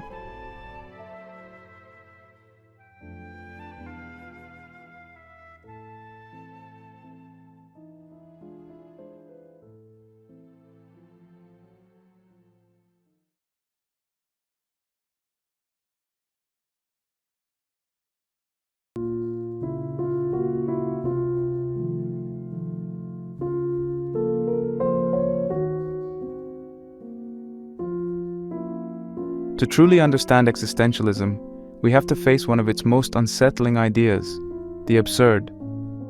This concept was articulated most clearly by Albert Camus, not as an abstract theory, but as a lived experience. The absurd is not depression, it is not pessimism, it is the moment you realize that there is a deep mismatch between what you want from life and what life is willing to give you. You crave meaning, order, justification, and purpose, and the universe responds with silence. No explanation, no reassurance, no final answer. This realization doesn't usually arrive all at once. It often sneaks up on people during ordinary moments.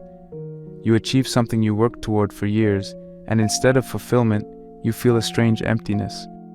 You follow the rules, make the right choices, and still feel unsettled. Or you experience loss, suffering, or injustice and realize there is no higher reason that makes it fair. The absurd appears when the question why echoes into a void that never answers back. Camus believed this confrontation is unavoidable for an honest person. Once you see the silence, you cannot unsee it. The universe does not explain itself. It does not reward virtue consistently. It does not punish wrongdoing reliably. It does not care about your hopes, your fears, or your plans. This is not cruelty, it is indifference. And this indifference is what makes the absurd so difficult to accept. We are meaning-making creatures living in a world that does not provide meaning. Faced with this realization, Camus argued that humans tend to respond in one of two instinctive ways, both of which he firmly rejected. The first is suicide, either literal or symbolic. Literal suicide is the physical act of ending one's life. Symbolic suicide is giving up on life inwardly, drifting, numbing yourself, refusing to engage deeply, or living on autopilot. Camus rejected this response because it avoids the problem rather than confronting it. Ending life does not solve the absurd, it simply eliminates the one being capable of experiencing it. The second response Camus rejected is illusion. Illusion takes many forms. Religion can be an illusion when it is used not as faith, but as a desperate escape from uncertainty. Ideologies can be illusions when they promise total explanations for a chaotic world. Even personal myths, everything happens for a reason, it will all make sense someday, the universe has a plan for me, can become illusions if they are used to silence doubt rather than face it. Camus called this philosophical suicide, killing the question by inventing an answer that cannot be verified. Camus refused both escape routes. Instead, he proposed a third response, revolt. Revolt does not mean violence or rebellion against society, it means an inner stance. It means living fully while refusing false comfort. It means acknowledging the absurd without trying to solve it. Revolt is the decision to stay awake in a world that offers no final explanation. Revolt means saying, yes, the universe is silent, and I will live anyway. It means refusing to let the lack of cosmic meaning drain life of intensity. Camus believed that the absurd, once accepted, actually sharpens life. When nothing is guaranteed, every action becomes more vivid. Every moment becomes more precious, not because it is eternal, but because it is fleeting. Meaning is no longer something you wait for at the end of the road. It becomes something you express through how you walk the road itself. This is why Camus famously wrote about Sisyphus, the man condemned to push a boulder up a mountain only for it to roll back down forever. From the outside, Sisyphus's life looks meaningless, but Camus imagined something radical. Sisyphus, aware of his condition, a man who knows there is no final victory, no reward, no escape, and still chooses to push. In that awareness, Camus saw freedom. In that refusal to surrender, he saw meaning, not as an answer, but as a stance. This is where the absurd becomes practical. The first action Camus invites us to take is simple, but deeply challenging. Stop asking, what's the point? And start asking, what will I commit to anyway? The question, what's the point, assumes meaning must be guaranteed before action is justified. Camus turns this logic upside down. He asks, what if action itself is the source of meaning? What if commitment comes first and justification never arrives? The second practical action is to create daily defiance. This does not require grand gestures. It means choosing one small, difficult, meaningful act each day, despite doubt, fatigue, or uncertainty. Write even when you feel uninspired. Train even when progress feels slow. Speak honestly even when silence would be easier. Show up even when you don't know where it leads. These acts are not heroic in the traditional sense. They are quiet forms of rebellion against a world that offers no guarantees. Daily defiance matters because the absurd does not disappear after one decision. It returns constantly, in moments of failure, boredom, repetition, and suffering. Camus did not promise transcendence, he promised resistance. Revolt is not a one-time choice, it is a posture you adopt again and again. Each day you wake up and choose to participate fully, knowing there is no final meaning waiting to reward you, you reaffirm your freedom. The third practical action is to detach from outcomes. This is crucial. Many people try to create meaning, but secretly hope the universe will validate them in return. They want effort to guarantee success, suffering to guarantee reward, commitment to guarantee fulfillment. Camus asks you to let go of this expectation. Focus on effort, not cosmic validation. Measure your life not by results, but by the integrity of your engagement. Did you show up? Did you act honestly? Did you live fully, even in uncertainty? Detaching from outcomes does not mean apathy.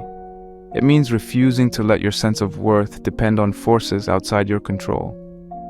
When you stop demanding that life justify itself to you, you gain something rare, inner stability. You are no longer waiting for permission to live. You no longer need certainty to act. You move because movement itself becomes meaningful. Camus believed that once you accept the absurd, life becomes strangely lighter, not easier, but clearer. You stop postponing life until conditions improve. You stop waiting for meaning to arrive from the outside. You stop bargaining with the universe. Instead, you live with intensity, presence, and honesty. You laugh louder. You love more fiercely. You commit more deeply. Not because it will last forever, but because it matters now. Meaning, in Camus' view, is not an answer you discover at the end of thought. It is a stance you take in the face of silence. It is the courage to say yes to life without guarantees, to push the boulder without hope of final victory, to live fully without illusions and without despair. The absurd does not ask you to give up on life. It asks you to stop asking life for permission. And in that refusal, that quiet, persistent revolt, meaning is no longer something you seek. It becomes something you embody.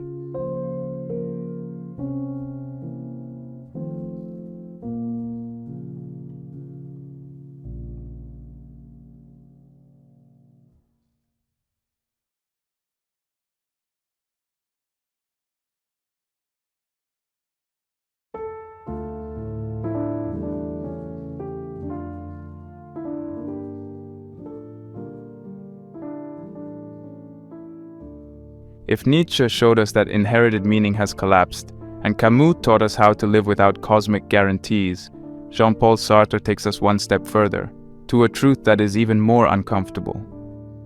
Sartre argued that once there is no given meaning, no fixed essence, no destiny written in advance, something unavoidable follows. You are radically free, not partially free, not free in theory, completely free, and therefore completely responsible.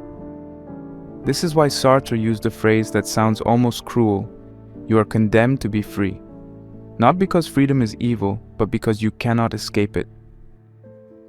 What Sartre meant is simple, though difficult to accept. You are not born with a predefined nature that determines who you must become.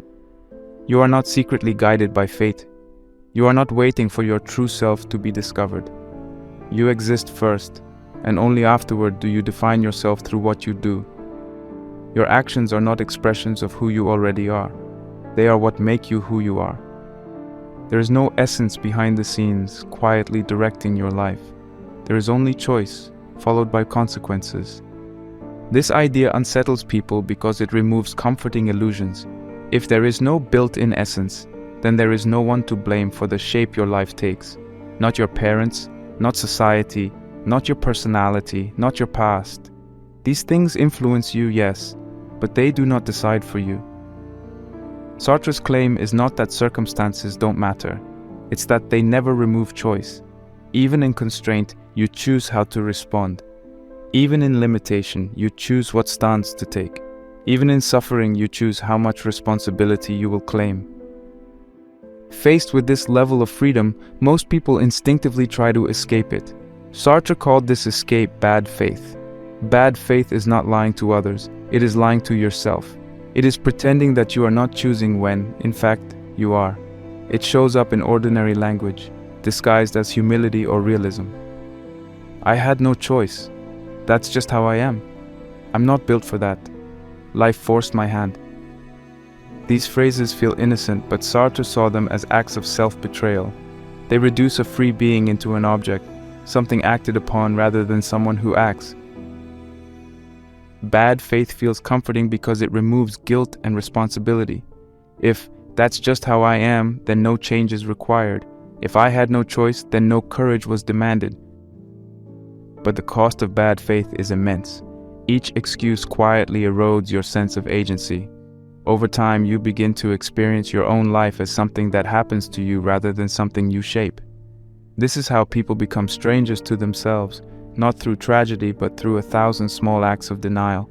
Sartre insisted that even refusing to choose is still a choice. Indecision is not neutrality. It is a decision to delay, to avoid, to let circumstances decide for you. Waiting for clarity is a choice. Staying in a situation you resent is a choice. Remaining silent when you could speak is a choice. Freedom does not disappear when you close your eyes to it. It simply becomes unconscious, and therefore more destructive. This is why Sartre believed freedom is terrifying, not because it demands heroism, but because it demands honesty. It demands that you recognize yourself as the author of your life, even when the story is messy, unfinished, or painful. There is no script to follow, but there is also no one else holding the pen. The weight of this realization often produces anxiety, not because something is wrong, but because something important is now visible. Sartre's insight cuts through one of the most common modern illusions, the belief that we are trapped by our identities. People say, I'm an anxious person, I'm bad with discipline, I'm not confident, as if these traits were permanent structures. Sartre would say, these are descriptions of past behavior, not definitions of your being. The moment you act differently, the description changes. Identity is not a prison, it is a pattern, and patterns can be broken through action. This brings us to the practical core of Sartre's philosophy. The first action is deceptively simple. Replace excuses with ownership. Listen closely to how you speak to yourself. When you say, I can't, pause and translate it honestly, I choose not to. This shift is uncomfortable, but it is liberating. I choose not to restores agency. It reminds you that avoidance is still a decision, and that decisions can be revised. You may still choose not to act, but now it is a conscious choice, not a hidden one. The second action is to choose one area of life where you stop blaming circumstances. Just one, not everything at once. It could be your health, your work, your relationships, your creative life, or your daily habits. Identify the story you usually tell yourself about why change is impossible.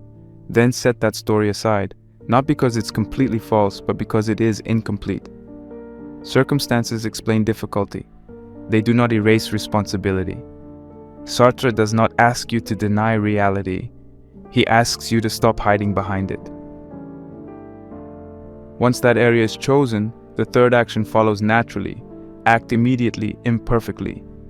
Sartre believed that reflection without action becomes another form of bad faith. You do not become free by thinking about freedom. You become free by exercising it. Action clarifies what thought cannot. You do not need confidence to act. Confidence is often the result of action. You do not need certainty. Certainty is something people invent after the fact. What you need is movement. This action does not need to be dramatic. In fact, it shouldn't be. Send the message you've been postponing. Take the first small step toward a goal you've been overthinking. Set a boundary you've been avoiding. Speak one honest sentence you've been rehearsing in silence. These acts matter not because they guarantee success, but because they affirm your authorship. Each action says quietly but firmly, I am not an object. I am a choosing being.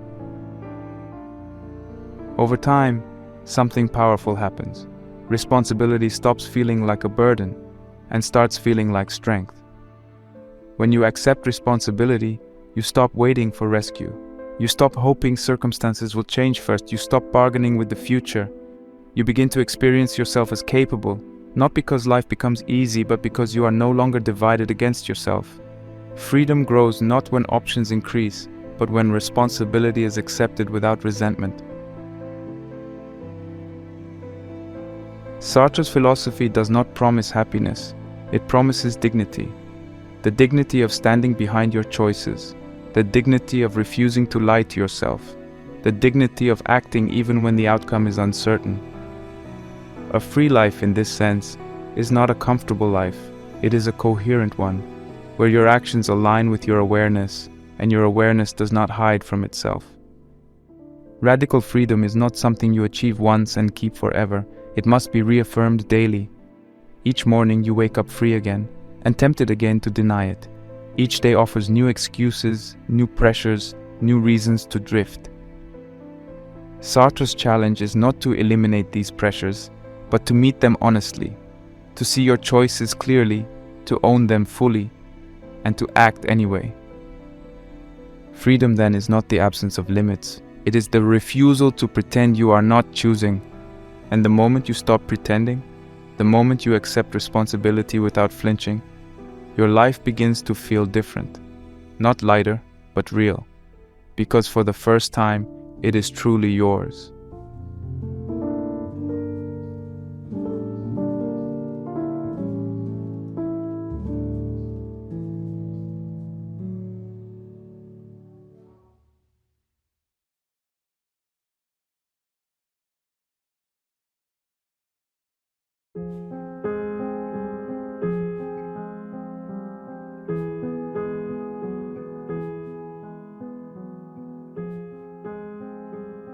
Anxiety is often treated as something broken, something pathological, something that needs to be eliminated as quickly as possible. We talk about it as a weakness, a malfunction of the mind, a sign that something is wrong with us. But existentialism offers a very different interpretation. Existential anxiety is not a flaw, it is a signal. It appears at the precise moment you realize a truth most people spend their lives avoiding. My life is in my hands. No one else can live it for you. No one else can choose for you. No one else can carry the consequences of your decisions. That realization is heavy, and anxiety is the emotional weight of that freedom pressing down on you.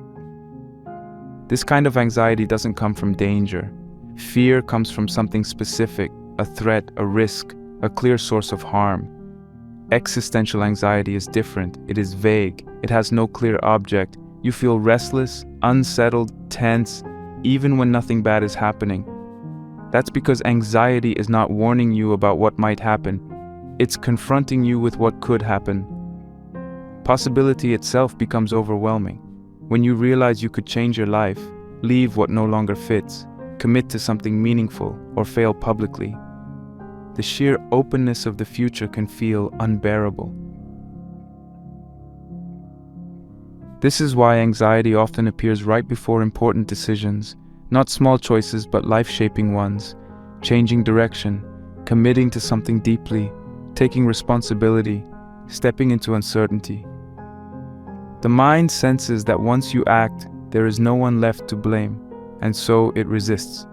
Not because the action is wrong, but because the freedom is real. Most people do not consciously recognize this. Instead of seeing anxiety as a signal of freedom, they interpret it as a problem to be silenced, and so they numb it. Modern life offers endless tools for numbing anxiety, and most of them are socially acceptable. Distraction is the most common. Endless scrolling, constant background noise, podcasts playing even in silence, notifications filling every empty moment. When anxiety tries to speak, distraction drowns it out. Another common response is overworking.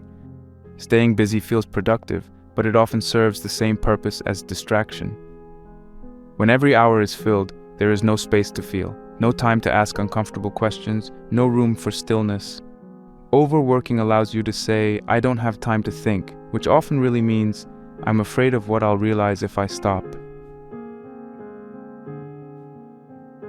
Then there is consumption, not just of food or products, but of experiences, information, and stimulation. Buying things, chasing upgrades, watching more, learning more, optimizing endlessly. Consumption creates the illusion of movement without commitment. It feels like progress, but it rarely demands responsibility. It fills the void temporarily, while leaving the underlying anxiety untouched. The tragedy is that the more we numb anxiety, the stronger it becomes in the long run. Avoidance does not resolve anxiety. It teaches your mind that anxiety is dangerous. And when the mind believes anxiety must be avoided at all costs, it becomes hyper-alert to its presence. This creates a loop. Anxiety appears, you escape. Anxiety returns stronger, you escape faster. Over time, your world shrinks. You stop taking risks. You stop choosing. You stop engaging deeply with life. Existentialism breaks this loop by reframing anxiety entirely. Anxiety is not telling you that something is wrong with you. It is telling you that something important is at stake. It appears when your life is not being lived passively, but stands open before you. In this sense, anxiety is the emotional proof that you are free. If your life were fully determined, anxiety would have no place. You would simply follow the script. This is why some of the most anxious people are also the most capable of meaningful lives. They feel anxiety because they sense possibility. The danger is not anxiety itself. The danger is letting it dictate your choices. Anxiety becomes destructive only when it paralyzes you. And paralysis comes not from anxiety, but from refusal to act. This brings us to the first practical action. Sit with anxiety for 5 minutes daily without distraction. This sounds simple, but it is deeply uncomfortable. No phone, no music, no background noise, just you and the feeling. Let it be present without labeling it as bad. Notice where it lives in your body. Notice how it rises and falls. You are not trying to solve it. You are training yourself to realize something crucial. Anxiety cannot harm you. It can be felt without being obeyed. This practice slowly breaks the association between anxiety and danger. The second action is to identify the choice you're avoiding. Anxiety is rarely random. It usually clusters around something specific, even if it feels vague at first. Ask yourself honestly, what decision am I postponing? What action am I avoiding? What truth am I delaying? Often, anxiety intensifies precisely where responsibility begins. Naming the avoided choice turns anxiety from an enemy into information. It tells you where your life is asking for movement. The third action is to take the smallest possible step toward that choice. Not a dramatic leap, not a complete transformation, just the smallest action that breaks paralysis. Make the call, write the first paragraph, schedule the appointment, take a 10-minute walk toward clarity. Action does not eliminate anxiety instantly, but it changes its quality. Anxiety that follows action is very different from anxiety that precedes it. It becomes quieter, more focused, more manageable. This is because anxiety shrinks when action begins. Not because the future suddenly becomes certain, but because you are no longer frozen. Movement restores agency. It reminds your nervous system that you are not trapped. Even imperfect action signals to the mind, I am capable of responding. And that signal is calming in a way no distraction ever will be. Over time, you begin to notice a shift. Anxiety no longer dominates your inner world. You learn to carry anxiety instead of running from it. You begin to trust yourself more, not because anxiety vanishes, but because you know you can act despite it. Existentialism does not promise a life without anxiety.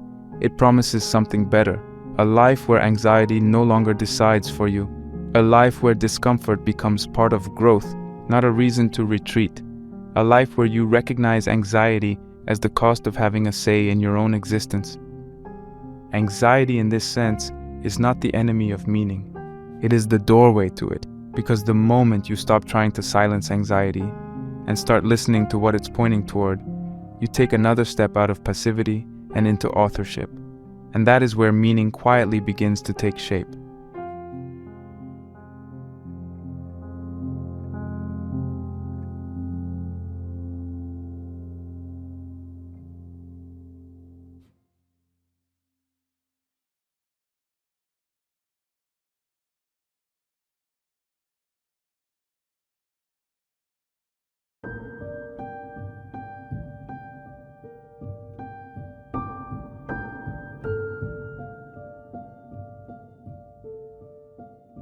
After everything we've explored, the collapse of inherited meaning, the silence of the universe, radical freedom, and the anxiety that comes with it, a natural question remains. So how is meaning actually created? Not in theory, not in books, not in motivational quotes, but in real life on ordinary days with imperfect people. Existentialism gives a surprisingly clear answer. Meaning does not arrive as a revelation. It is not discovered by thinking harder. It does not descend when you finally find your purpose. Meaning is built, slowly, quietly, through engagement with life. Existential meaning comes from 4 simple elements: choice, commitment, responsibility, and action. These are not abstract ideas, they are behaviors. They describe what a person does, not what a person thinks. This is where many people get stuck. They assume meaning is something you must understand before you act. Existentialism turns this assumption upside down. It says, act first, meaning follows. The first element is choice. Meaning begins the moment you choose something deliberately instead of drifting into it. A choice is powerful not because it guarantees the right outcome, but because it ends passivity. Even a flawed choice is better than none, because it places you inside your own life instead of on the sidelines. Many people feel lost because they are waiting for certainty before choosing. But certainty is not a prerequisite for choice. It is often a byproduct of commitment. Life clarifies itself through movement, not contemplation. The second element is commitment. Choice without commitment is shallow. It remains theoretical. Commitment means deciding not just what you prefer, but what you will stick with when things become difficult, boring, or unrewarding. This is where meaning deepens. A life filled with endless options but no commitments feels empty because nothing is allowed to matter enough. Commitment creates gravity. It turns actions into identity.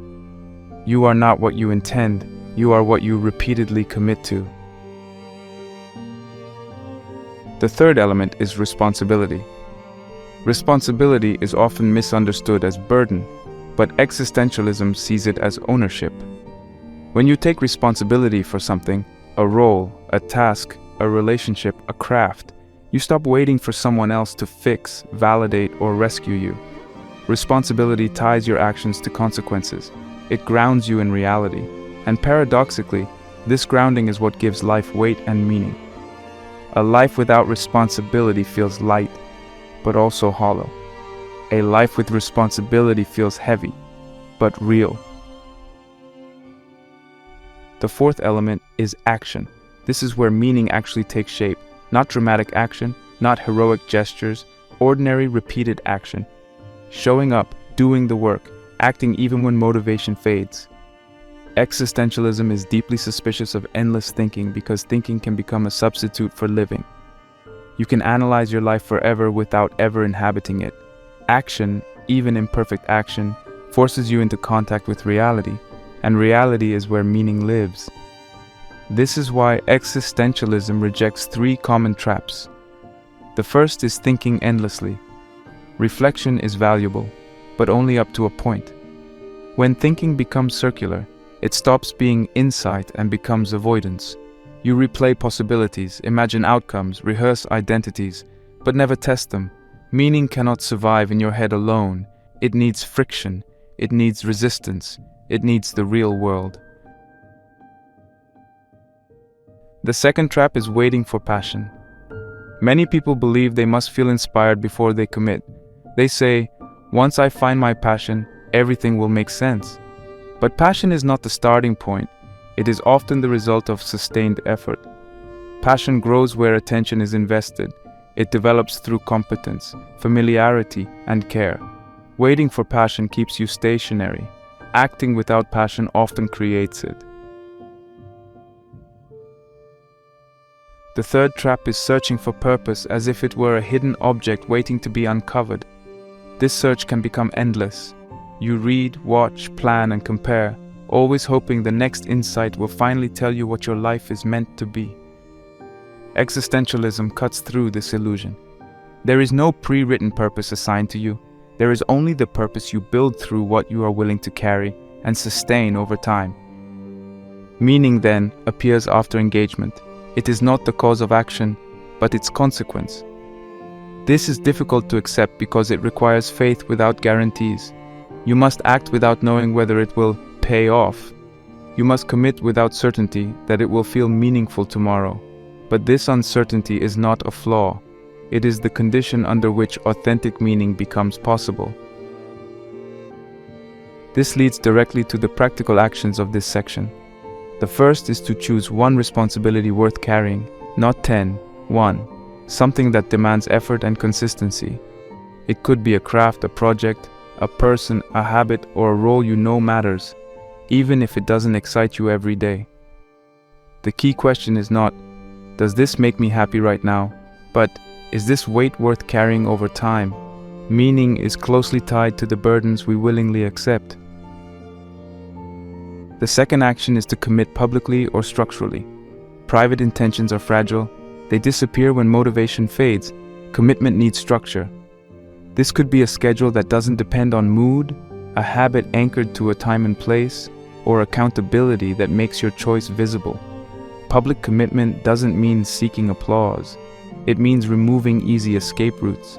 When commitment is externalized, it stops being a feeling and becomes a practice. The third action is to show up daily, even when it feels meaningless. This is where most people fail, and where meaning is actually forged. Early effort often feels empty. You act without feedback. You invest without immediate reward. This is normal. Meaning grows slowly beneath the surface, like roots. If you quit too early, you never reach the stage where effort turns into identity and identity turns into fulfillment. Showing up when it feels pointless is not a sign you're doing something wrong. It's often a sign you're doing something real. Over time, something shifts. The responsibility you chose begins to shape you. The commitment you honored gives structure to your days. The actions you repeat form habits, and habits form character. Meaning appears quietly, not as excitement, but as coherence. You feel aligned. You feel grounded. You feel like your life is about something, even if you can't easily explain it. This is why existentialism insists that purpose is built, not found. Found purposes are fragile. They depend on inspiration, clarity, and perfect conditions. Built purposes survive doubt, boredom, and difficulty. They grow stronger the longer you carry them. They do not promise happiness, but they offer something deeper: direction, self-respect, and inner stability. A meaningful life in this sense is not a life without confusion or struggle. It is a life where struggle is integrated into something you have chosen to stand behind, where effort is not random, but directed, where days are not just endured, but invested. Meaning does not appear when life becomes easy. It appears when you decide what is worth your effort, and then give yourself to it. And once meaning is built this way, it cannot be taken from you by circumstance, silence, or uncertainty, because it was never given to you in the first place. It was created by choice, commitment, responsibility, and action.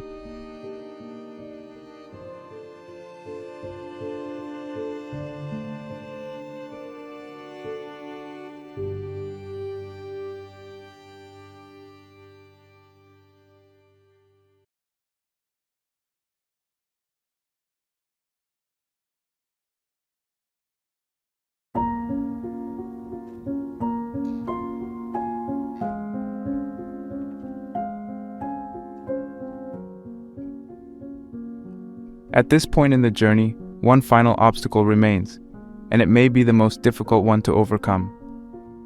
Even after accepting uncertainty, choosing values, embracing freedom, acting despite anxiety, and building meaning through responsibility, many people still live with a quiet leash around their neck. That leash is approval, not obvious approval, but the subtle, constant awareness of how one is seen, judged, measured, and compared.